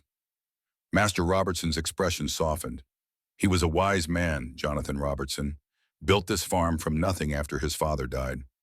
Raised 8 children here, and during the civil rights movement in the 60s, he turned this barn into a meeting place for activists organizing voter registration drives. Sarah's eyes widened. Really? Master Robertson nodded, a hint of pride in his voice. The house I grew up in was about a half-mile down the road, but I spent more time here than there. My grandfather taught me many things. How to swing a hammer, how to grow corn, how to stand up for what's right, even when it's dangerous. He poured the tea into 2 mugs and handed one to Sarah. This farm has always been a place where people found their courage. Maybe that's why you ended up here today. Sarah took the mug, warming her hands around it. I'm not feeling very courageous right now, just afraid of what's going to happen. Fear and courage aren't at opposites, Sarah. They're companions. You can't have one without the other. Master Robertson moved to the center of the mats, sitting cross-legged with a fluid ease that belied his age. He gestured for Sarah to join him. She did, mirroring his posture, the earthen floor solid beneath the training mats. For a few minutes they sat in silence, sipping their tea. The barn was quiet except for the occasional creak of old timber and the distant call of birds. Did you know, Master Robertson said finally, that this farm was once a stop on the Underground Railroad? Sarah looked up surprised. No, I didn't. My great-great-grandfather dug a hiding space beneath the farmhouse, helped dozens of escaped slaves make their way to Canada. He set his mug down. The house is too dangerous to enter now, but the history remains. This land has always been a place where people found freedom, from slavery, from oppression, from fear. He looked at Sarah directly. What are you most afraid of right now? The question, coming so unexpectedly, made Sarah pause. What was she most afraid of?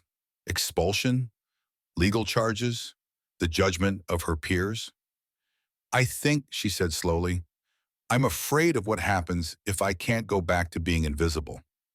If I have to figure out who I am when people are actually looking at me.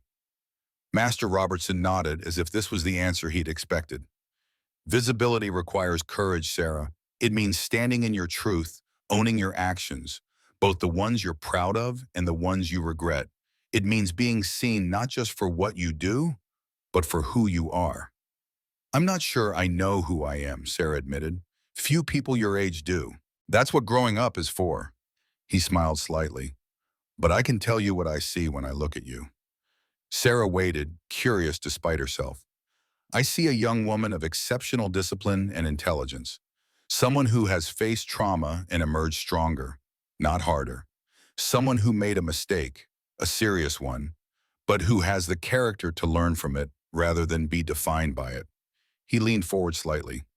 I see someone who has been hiding not because she's weak, but because she's strong and hasn't yet learned how to carry that strength properly. The words settled over Sarah like a warm blanket, comforting yet weighty with responsibility. How do I learn that? She asked softly. The same way you learn judo, practice, patience, and good teachers. Master Robertson gestured around them. Life gives us dojos everywhere if we know how to recognize them. The sound of a phone ringing broke the moment. Sarah realized it was hers and fumbled to pull it from her pocket. It's my mom, she said, glancing at the screen before answering. Hello? Sarah, where are you? Eleanor's voice came through, concerned but not panicked. I'm at an old farm outside town, with Master Robertson, actually. Sarah looked up at her teacher, who nodded encouragingly. How was the meeting? We need to talk about that in person. Are you safe where you are? Yes, completely. Okay, can you give me an address? I'll come pick you up. Sarah looked to Master Robertson, who supplied the information. After she hung up, he rose to his feet in one smooth motion. Your mother is a remarkable woman, he said. The way she's rebuilt your lives after what happened in Cleveland, that takes courage. Yes, Sarah agreed, standing as well. She is. She hesitated, then asked, would it be okay if I came here sometimes? To think or just to be? Master Robertson considered her for a moment, then nodded. This place has always been a sanctuary for those who need it. You are welcome here, Sarah, though perhaps during daylight hours and with a text message to let me know you're coming. Sarah smiled, grateful for this unexpected gift. Thank you. Don't thank me yet, he said, his expression turning serious. Whatever news your mother brings from that meeting, good or bad, the real work is still ahead of you. Eleanor arrived 20 minutes later, pulling her modest sedan up the overgrown driveway. Her expression as she stepped out of the car told Sarah nothing about the outcome of the meeting. It was carefully neutral, professional, the face Eleanor wore when delivering difficult news to patients' families. Master Robertson greeted her with a respectful nod. Mrs. Hayes. Mr. Robertson. Eleanor returned the nod, then turned to Sarah. Ready to go? The drive home was silent for the first few minutes. Sarah waiting for her mother to speak, Eleanor seemingly lost in thought. Finally, as they turned onto Elm Street, Eleanor broke the silence. "You're suspended for 2 more weeks," she said, her eyes on the road. "When you return, you'll be on disciplinary probation for the remainder of the school year. Any further incident, no matter how minor, could result in expulsion." Sarah absorbed this, feeling both relief that she wasn't being expelled immediately and concern about the precarious nature of her continued enrollment. "There's more," Eleanor continued. "You'll be required to attend weekly sessions with the school counselor, and—" she hesitated, clearly uncomfortable with the next part. "You've been banned from participating in any physical education classes or sports activities for the remainder of the year." "What?" Sarah frowned. "I don't even play sports." "It's not about what you do or don't participate in," Eleanor explained. "It's about liability. The school is concerned that your martial arts training makes you a potential risk in physical activities with other students." The implication that she was now viewed as dangerous, someone to be isolated from normal student activities, hit Sarah harder than she'd expected. It made real what she'd feared since the incident, that she would no longer be seen as just another student, but as something unpredictable and threatening. "There's one more condition," Eleanor added. "Jake's parents insisted on this one, and Principal Thompson had to agree to keep them from pursuing immediate expulsion proceedings." Sarah waited, bracing herself for something even worse. "You need to write a formal letter of apology to Jake. Principal Thompson will review it before it's given to him." "An apology?" Sarah repeated, dismayed. "After he grabbed me? After he's been bullying other kids for who knows how long?" "I know it's not fair," Eleanor acknowledged, "but it's a relatively small concession to make if it means you can continue your education at Westridge." Sarah stared out the window, watching the familiar streets of Oakville pass by. "So I'm supposed to apologize to the boy who put his hands on me without my permission, who called me names and blocked my path, who's probably done the same thing to other kids without consequences." "Sarah," Eleanor said firmly, "I understand your frustration. I argued these very points with Principal Thompson, but this isn't about what's fair or what Jake deserves. It's about what keeps you in school and out of juvenile court." That sobering reality deflated Sarah's indignation somewhat. They pulled into the parking lot of Oakwood Apartments, but Eleanor didn't immediately get out of the car. "There's one more thing," she said, turning to face Sarah fully, "something not related to the disciplinary measures." Sarah looked up, wary of yet another complication. "Principal Thompson mentioned that several teachers spoke up on your behalf during the disciplinary committee meeting, particularly Mr. Carter, who apparently was quite eloquent about your academic potential and character." Well, this was unexpected. Sarah knew Mr. Carter had been kind to her, but she hadn't realized he'd actively advocated for her behind the scenes. "He did?" Eleanor nodded. "He described you as one of his most insightful students, despite her reluctance to participate in class discussions. He said your essays show a depth of understanding well beyond your years." Sarah felt a warmth spreading through her chest at this revelation. To know that someone had seen value in her when she tried so hard to be invisible was both surprising and deeply moving. "Principal Thompson also mentioned something else," Eleanor continued. "A girl named Rebecca Chen has been asking about you, apparently working on an article for the school newspaper about the incident." "She texted me," Sarah admitted. "I didn't tell her much." "Principal Thompson suggested it might actually be helpful for you to speak with her, to ensure your perspective is included in any coverage. Otherwise, Jake and his friends will control the narrative." Sarah considered this advice, remembering Rebecca's earlier text about Jake milking the sympathy and his friends spinning their own version of events. Perhaps there was wisdom in countering that narrative with the truth, even if it meant stepping further out of the shadows. "I'll think about it," she promised. Eleanor reached across the center console, taking Sarah's hand. "I know this feels overwhelming right now, but we'll get through it, one day at a time. And maybe, just maybe, something good can come from all of this." "Like what?" Sarah asked skeptically. "Like you finding your voice," Eleanor said softly. "Not just in Mr. Carter's essays, but in the world. You have so much to offer, Sarah. So much strength, intelligence, compassion. Maybe it's time more people saw that." The words resonated with what both Master Robertson and Mr. Carter had suggested, That invisibility had served its purpose, but might now be holding her back rather than protecting her. The thought was terrifying and liberating in equal measure. Later that evening, after Eleanor had gone to bed, Sarah found herself staring at her phone, specifically at Rebecca's last text. After several minutes of deliberation, she typed a response. "Hey Rebecca, it's Sarah. If you're still working on that article, I might be willing to talk. My side of the story deserves to be heard too." The reply came almost immediately, as if Rebecca had been waiting by her phone. "Yes, thank you. When and where? I can meet you anywhere." Sarah smiled slightly at the enthusiasm, finding it oddly endearing. She typed, "Tomorrow, 1 p.m., the old gas station on Route 16. Know it?" Rebecca's response, "The abandoned one near Miller's Crossing? Perfect. I'll be there. Thank you for trusting me with this, Sarah. I promise to be fair." Sarah set her phone aside, a mixture of apprehension and resolve settling over her. Tomorrow she would begin the process of stepping out of the shadows, of allowing herself to be seen not as the ghost girl or the ninja who broke Jake's arm, but as Sarah Hayes, a girl with a voice worth hearing. As she prepared for bed, a quote from To Kill a Mockingbird came to mind, one she'd underlined in her worn copy months ago. "You never really understand a person until you consider things from his point of view, until you climb inside of his skin and walk around in it." Perhaps it was time to let someone climb inside her skin, metaphorically speaking, to let someone see the world from her perspective. It was a frightening prospect, but also, in its way, an act of courage. Not the showy, dramatic courage of breaking an aggressor's arm, but the quieter, more difficult courage of allowing oneself to be truly seen.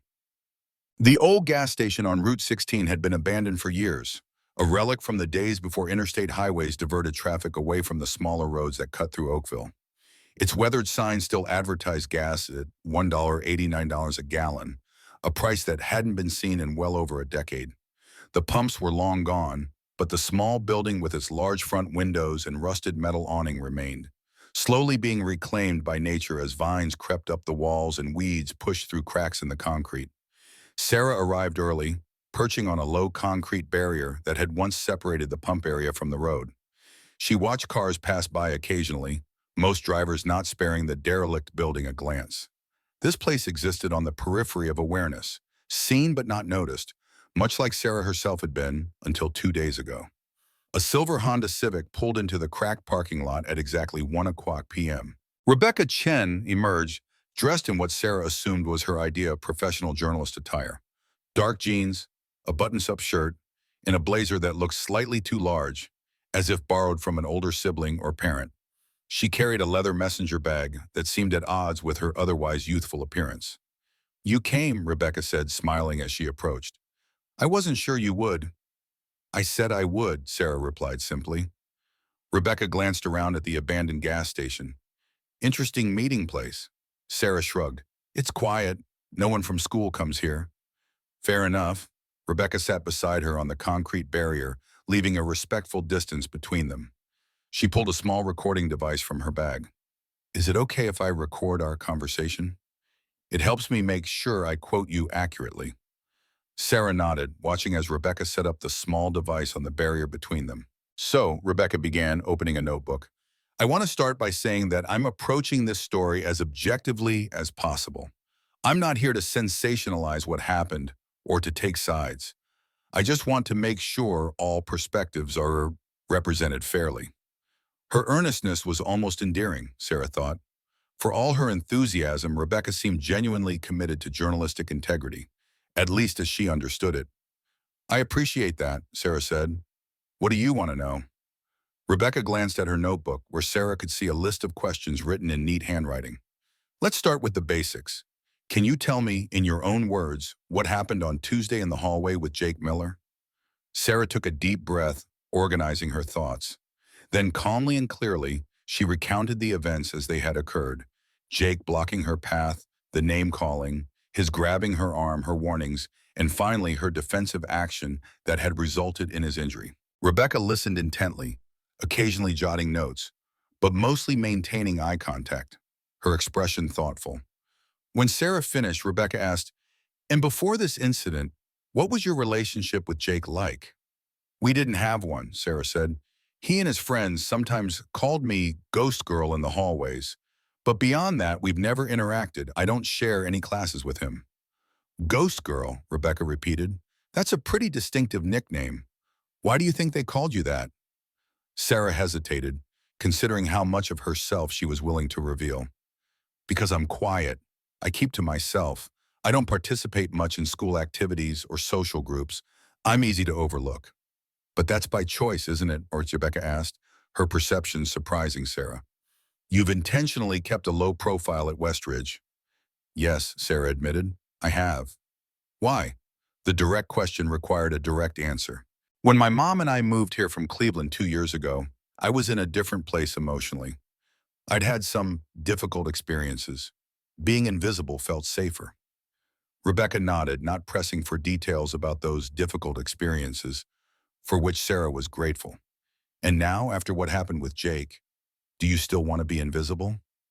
The question echoed the observations of Master Robertson, Mr. Carter, and her mother, creating a pattern that was becoming impossible to ignore. I'm not sure, Sarah said honestly. Part of me still wants that safety, but a part wants to be seen, Rebecca finished for her. Maybe, Sarah acknowledged. Not as the girl who broke Jake's arm, but as myself, whoever that is. Rebecca smiled, seemingly pleased with this introspective response. That's really interesting, Sarah, because from what I've observed and what others have told me, there's a lot more to you than most people at Westridge realize. Like what? Sarah asked, genuinely curious about how Rebecca perceived her. Well, for starters, you're one of the top students academically, especially in history and English. Mr. Carter actually mentioned you in class yesterday. Said your paper on Cold War propaganda was one of the most insightful he'd read from a high school student. Sarah felt her cheeks warm at this unexpected praise. And clearly, Rebecca continued, you have skills that no one knew about. The martial arts training. Where did that come from? Cautiously, Sarah explained her training at Robertson's dojo, careful to emphasize the philosophical aspects of Master Robertson's teaching, discipline, respect, responsibility, rather than just the physical techniques.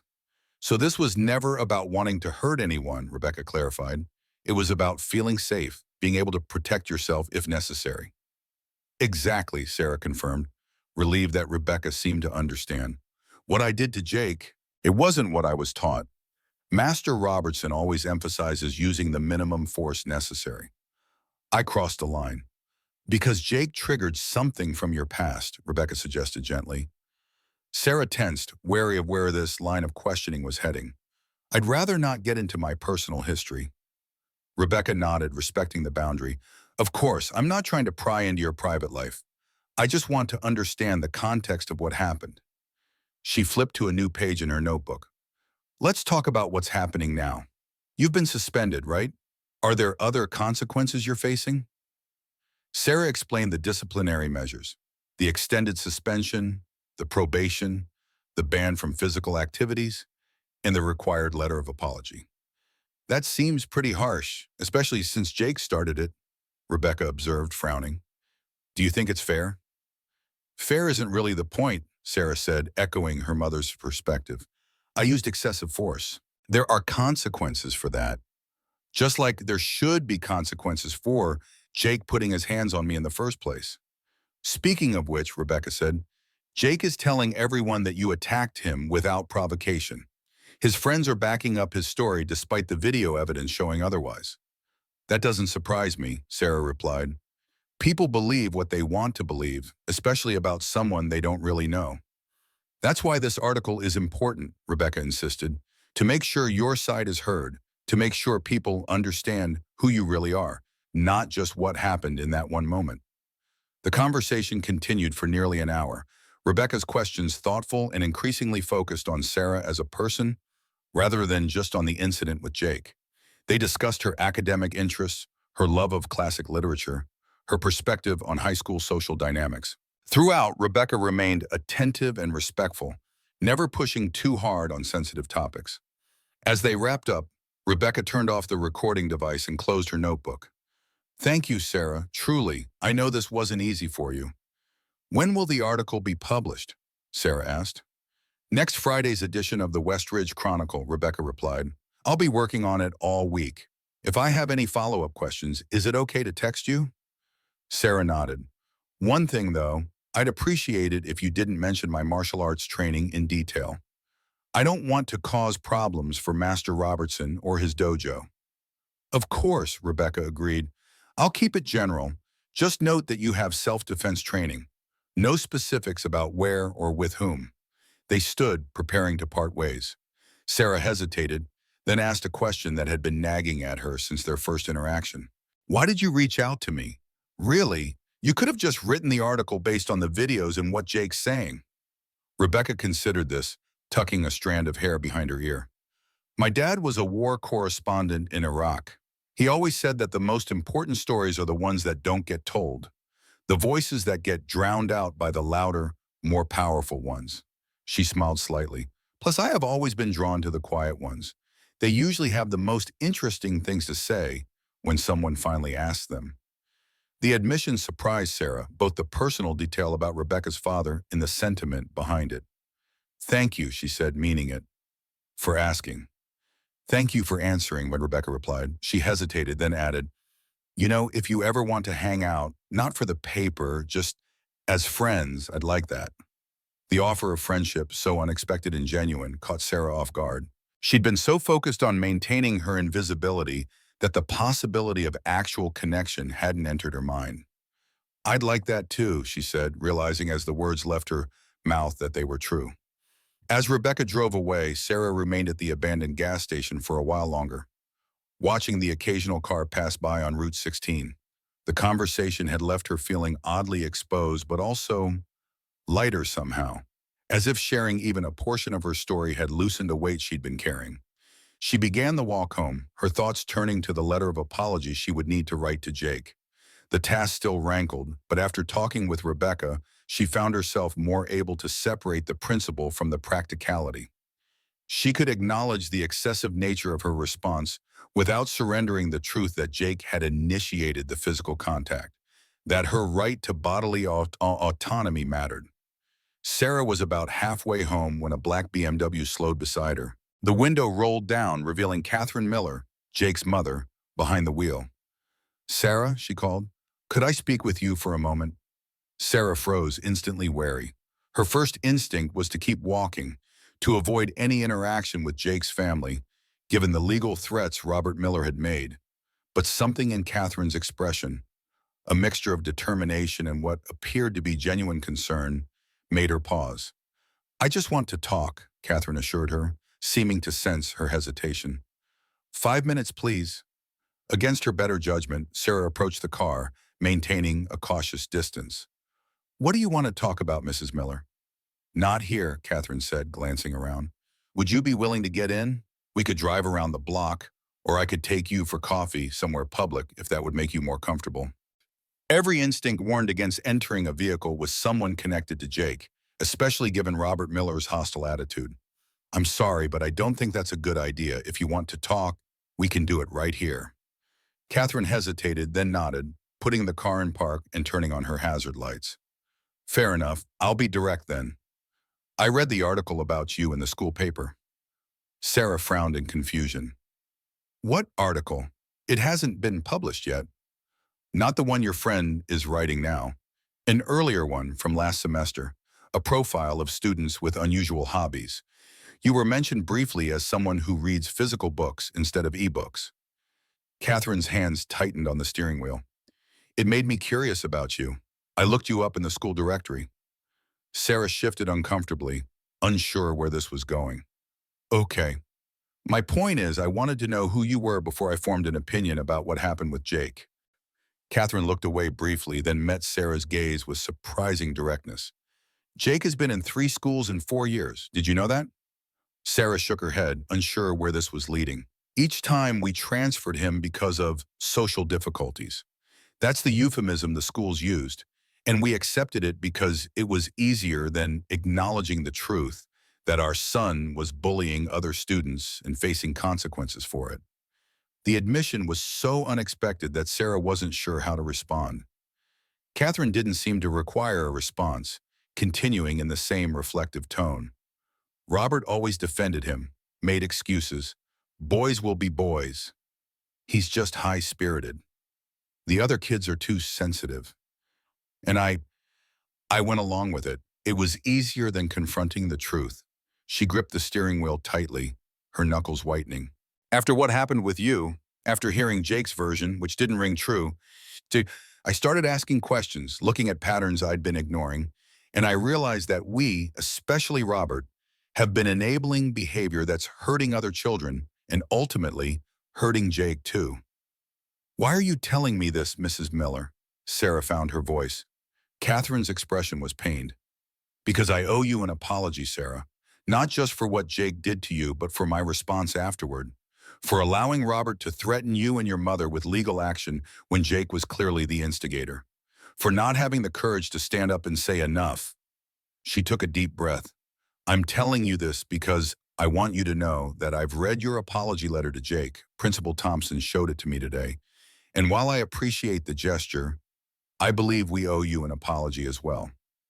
The conversation had taken such an unexpected turn that Sarah felt slightly disoriented. I haven't written the letter yet.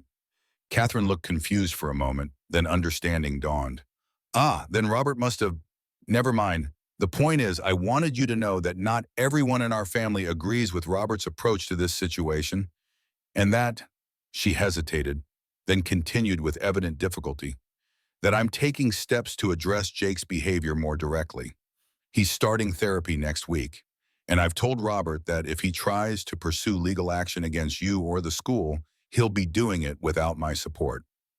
The implications of this, the apparent fracture in the Miller family's united front, the potential impact on any legal threats, were significant. But what struck Sarah most was the vulnerability in Catherine's admission, the courage it must have taken to reach out to the girl who had broken her son's arm. Thank you for telling me, Sarah said finally.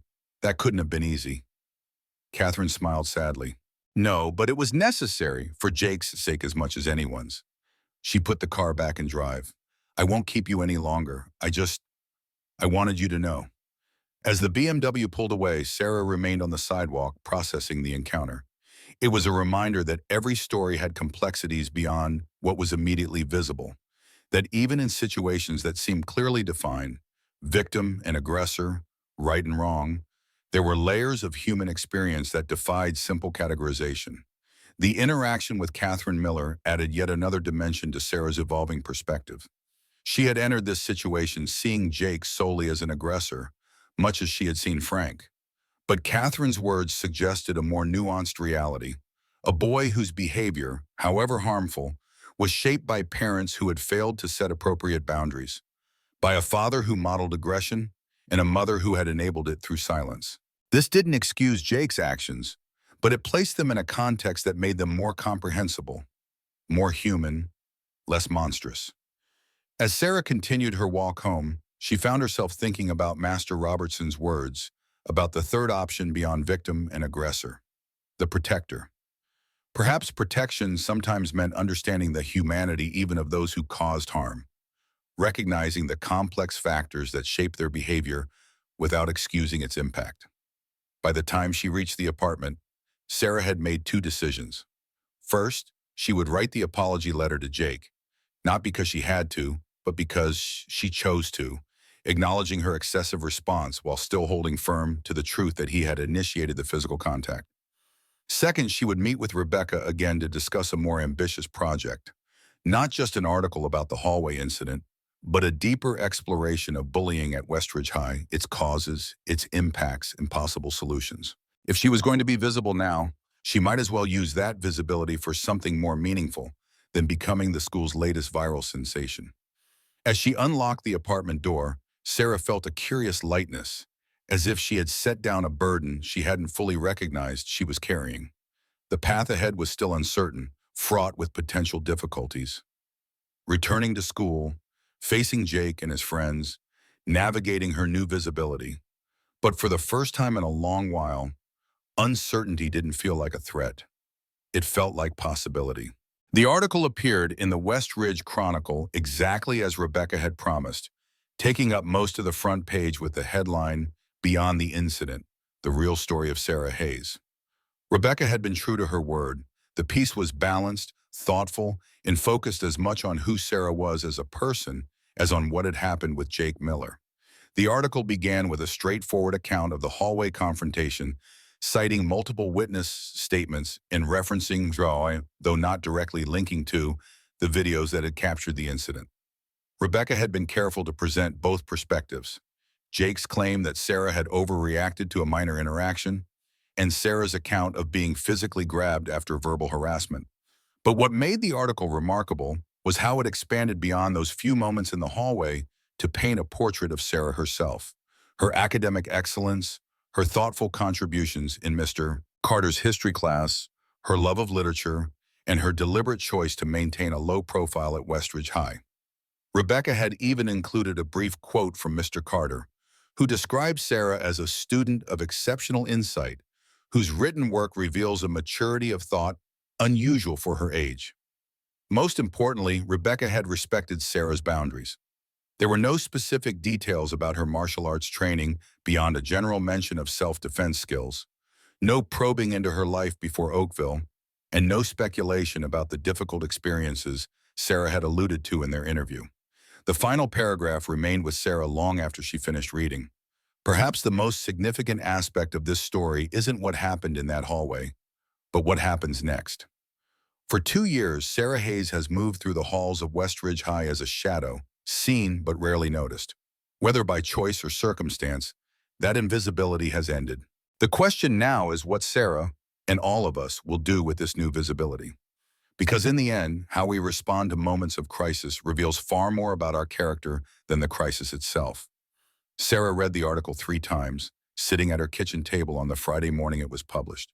Her suspension still had 1 more week to run, but Eleanor had picked up a copy of the school paper on her way home from her night shift, knowing Sarah would be anxious to see it. "She did a good job," Eleanor observed, reading over Sarah's shoulder. "Thoughtful, balanced. She seems to understand you." Sarah nodded, still processing her emotions about seeing herself described so publicly, about having her deliberate invisibility acknowledged and her character explored. It was unsettling but not entirely unpleasant, like stepping out of a dark room into sunshine, momentarily blinding but ultimately warming. "What do you think will happen when I go back to school?" she asked, voicing the concern that had been growing as her return date approached. Eleanor sat beside her, cradling a mug of tea in her hands. "Honestly, I'm not sure. Some kids will avoid you. Others will be curious. A few might even admire what you did, though I hope they don't try to emulate it." She smiled slightly. "Whatever happens, you won't be invisible anymore. That's both a challenge and an opportunity." Sarah considered this. Mr. Carter said something similar about who I choose to be moving forward being more important than what happened with Jake. "Mr. Carter sounds like a wise man," Eleanor observed, "and he's right. This is a turning point, Sarah, not just because of what happened, but because of how you choose to respond to it." The conversation was interrupted by Sarah's phone chiming with a text message. She checked it, surprised to see Rebecca's name. "Article is out. Hope you feel I did your story justice.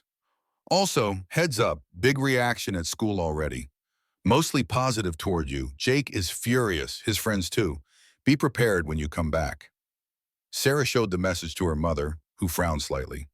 "I'm a little concerned about potential retaliation from Jake or his friends. Maybe we should talk to Principal Thompson about ensuring your safety when you return." "I can handle Jake," Sarah said with more confidence than she felt. "And anyway, he's got a broken arm. He's not going to try anything physical again."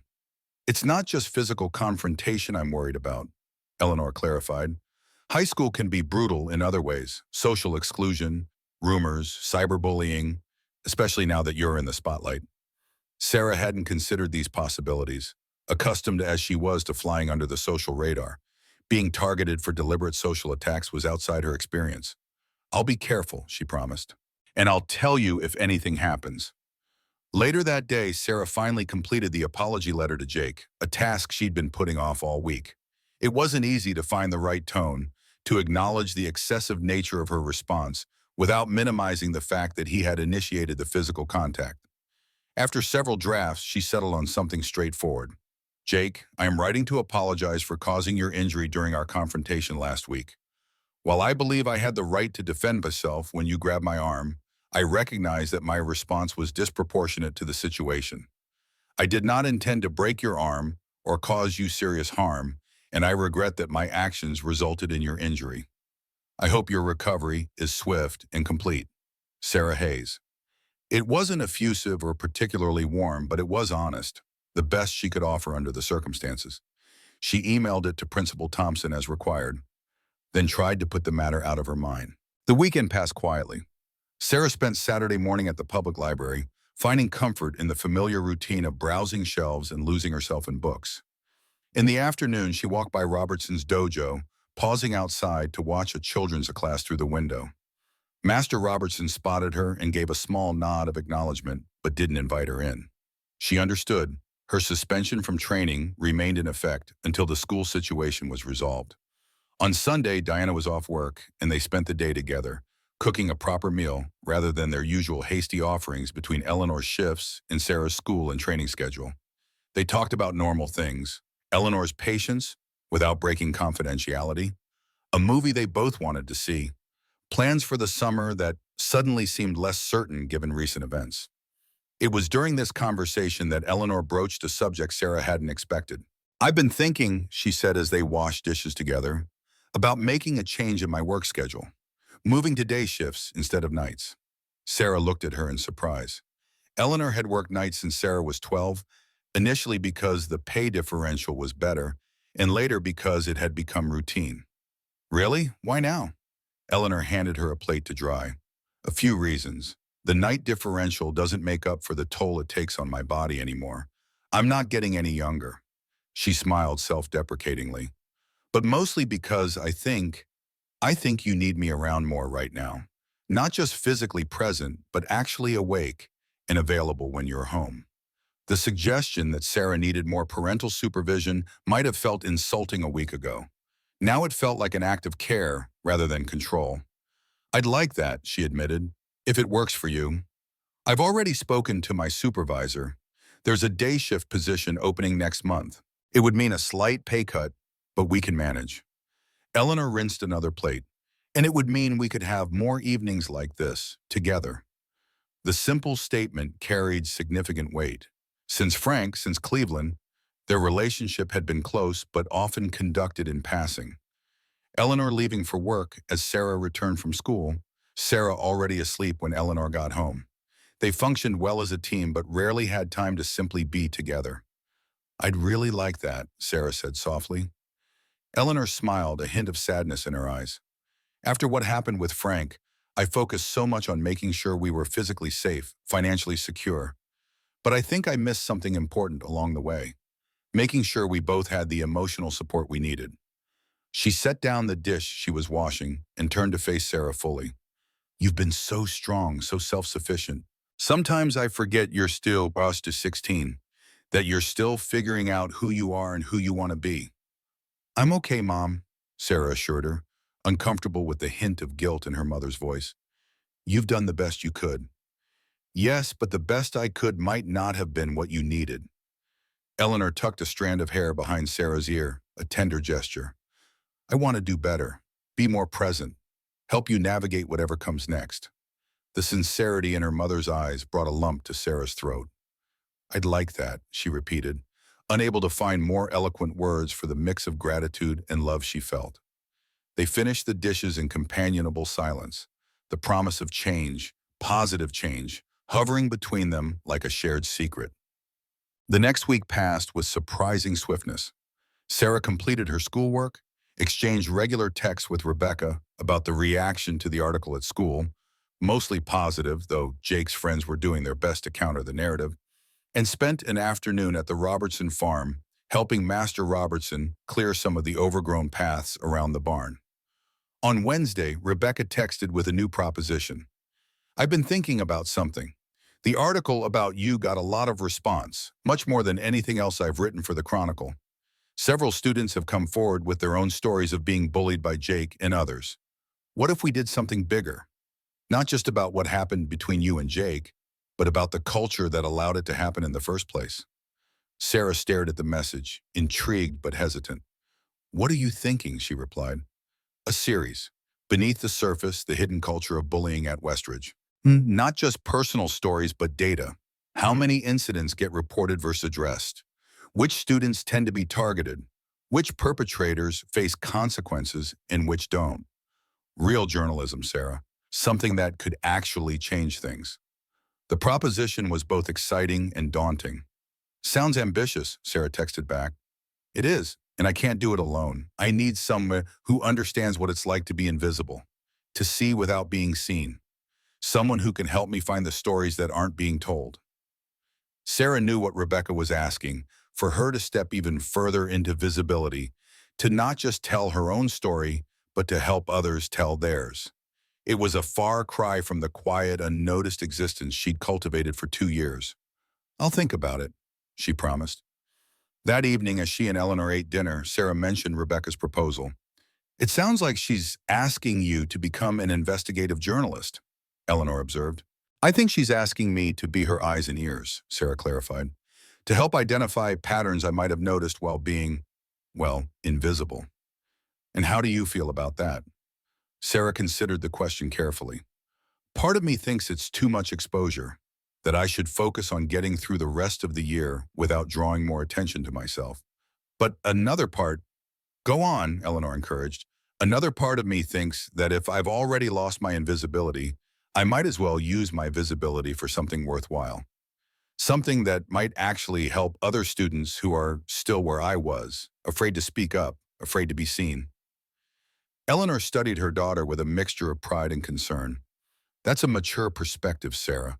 Just remember that you don't owe anyone your story or your energy.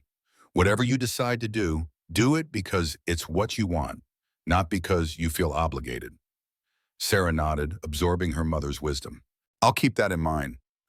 Later that night, she texted Rebecca, I'm in, but we need to be strategic about this. No more breaking arms. Rebecca's response came immediately. Agreed. Strategy, not violence. Meet me tomorrow. The old farm you mentioned, you can show me your thinking spot. Sarah hesitated, feeling oddly protective of the Robertson farm, her sanctuary. But perhaps that was part of stepping into visibility too, allowing trusted others into the spaces that mattered to her. Okay, 4 p.m. I'll pick you up at the old gas station. It's a bit of a walk from there. On Sunday evening, Sarah stood in front of her closet, contemplating what to wear for her return to Westridge High the next day. The decision felt weightier than usual. Her first day of visibility after 2 years of deliberate invisibility. Her first day back after the incident that had transformed her social standing in ways she was still trying to understand. Her usual uniform of oversized hoodies and jeans seemed suddenly inadequate, not because she wanted to impress anyone, but because they represented a version of herself she was leaving behind. The girl who hid, who shrank, who made herself small to avoid notice.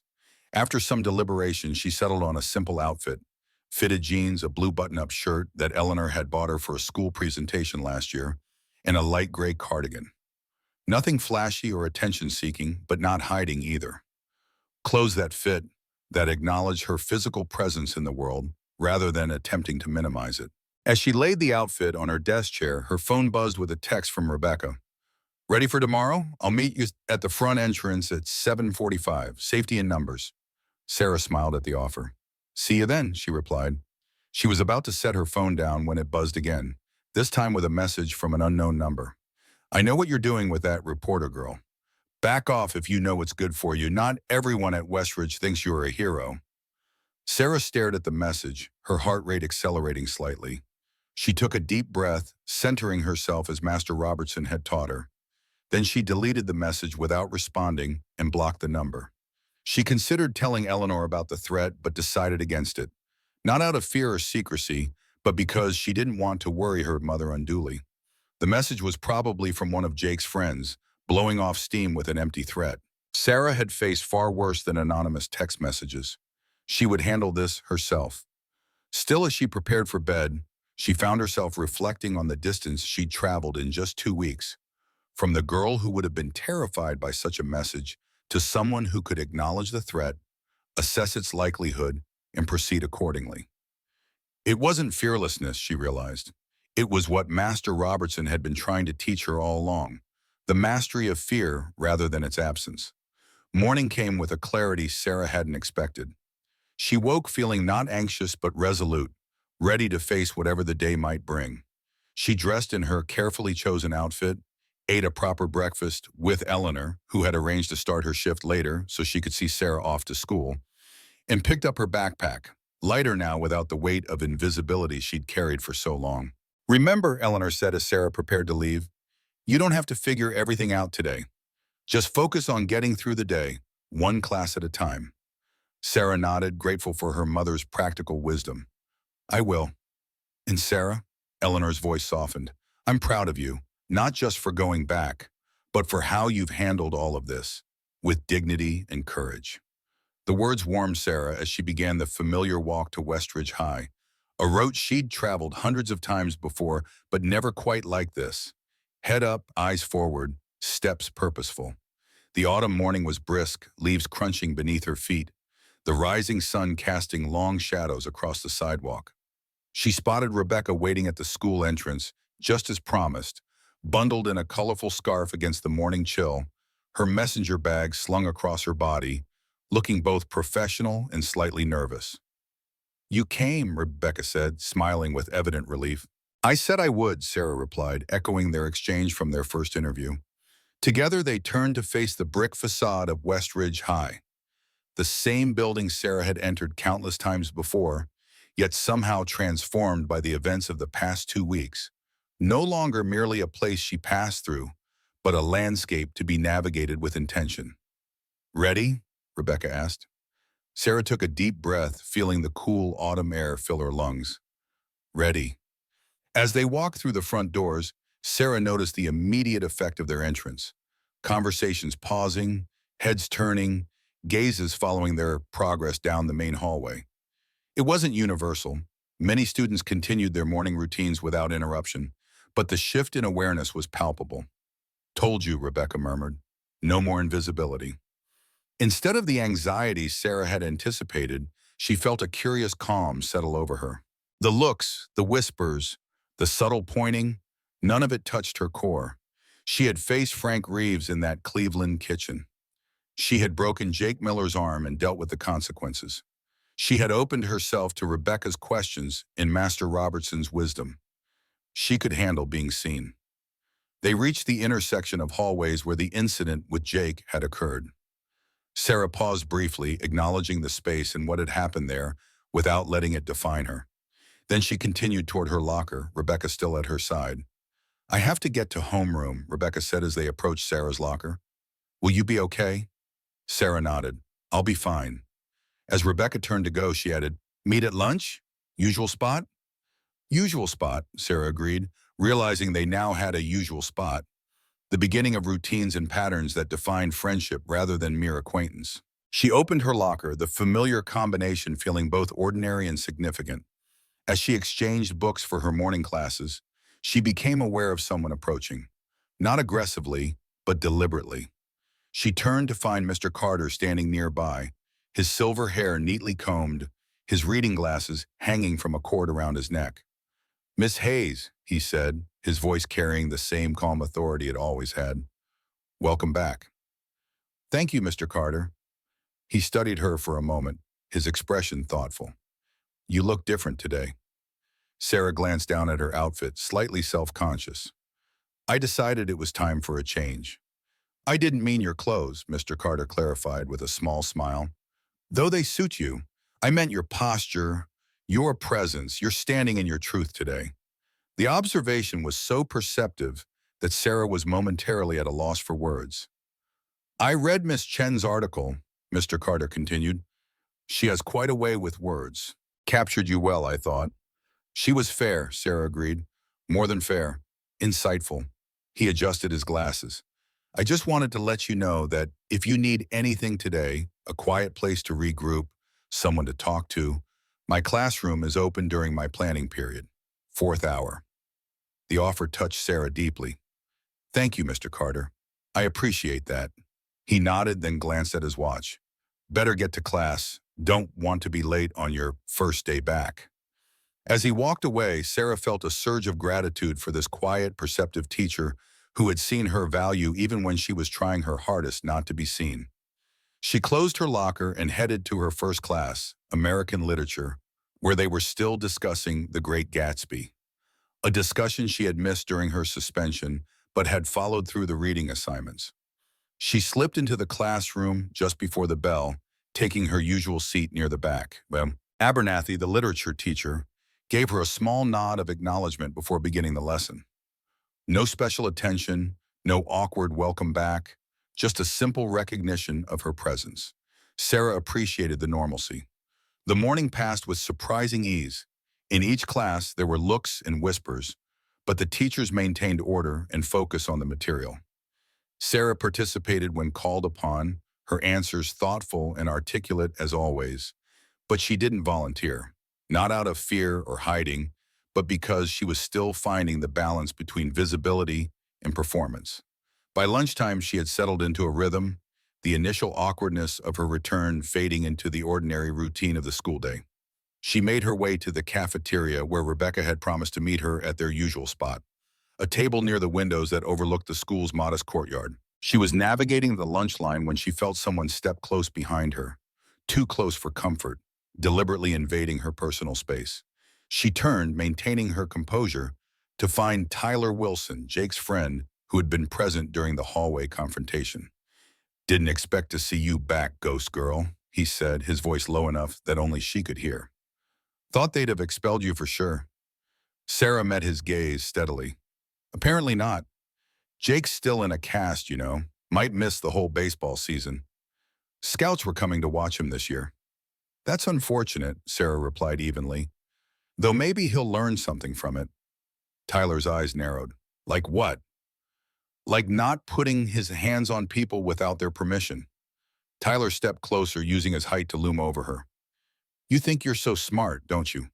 You and that reporter, stirring up trouble with your article, but you don't know who you're messing with."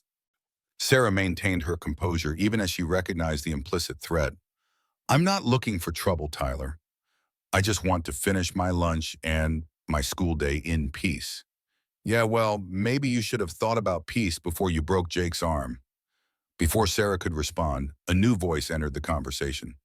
"Everything okay here?" Both Sarah and Tyler turned to find Mr. Carter standing nearby, his expression mild, but his eyes sharp and assessing. "Just catching up, Mr. C," Tyler said, his demeanor instantly shifting to casual respect. "No problem." "Glad to hear it." Mr. Carter's gaze moved between them.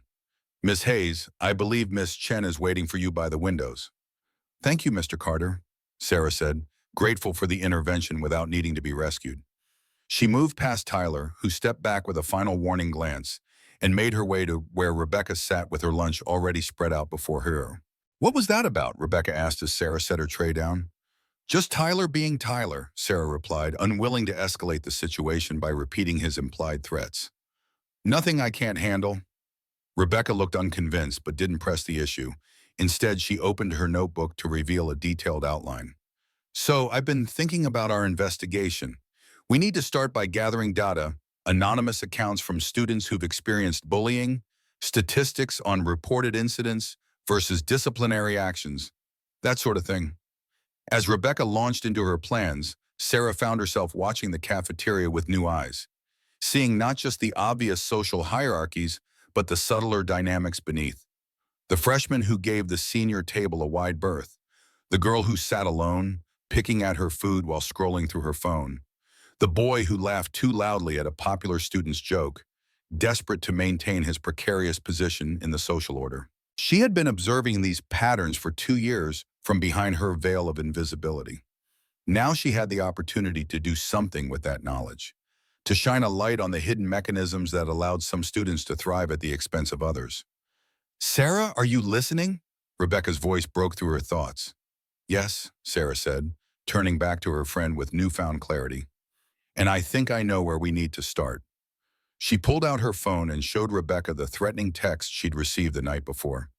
"This isn't just about Jake. It's about a system that protects certain students and leaves others vulnerable. And I think I know where we can find the evidence to prove it." Rebecca's eyes widened as she read the message. "Sarah, this is serious. We should show this to Principal Thompson." "Not yet," Sarah said, a plan forming in her mind. First, we need to visit the school archives. Every disciplinary action taken at Westridge is documented. Who was involved, what happened, what consequences were applied. If we can show a pattern of certain students being protected while others are punished for similar offenses, we'd have proof of systemic bias, Rebecca finished, her journalistic instincts clearly engaged. But how do we get access to those records? They're not public.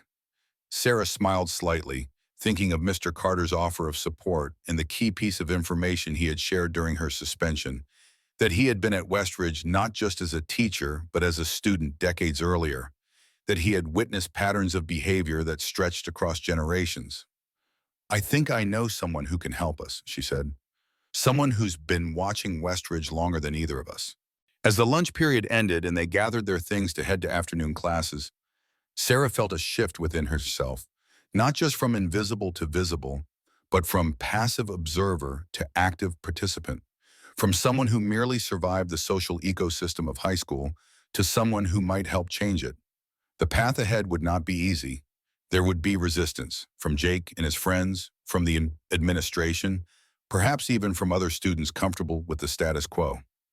But for the first time since leaving Cleveland, Sarah felt the stirrings of a purpose larger than self-protection, a chance to use the strength she had cultivated for something beyond mere survival.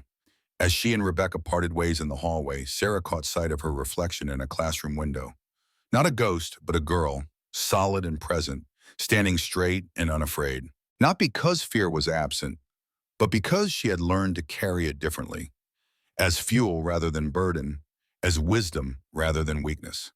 The journey from shadow to light was far from complete, but she had taken the first steps, and that for today was enough.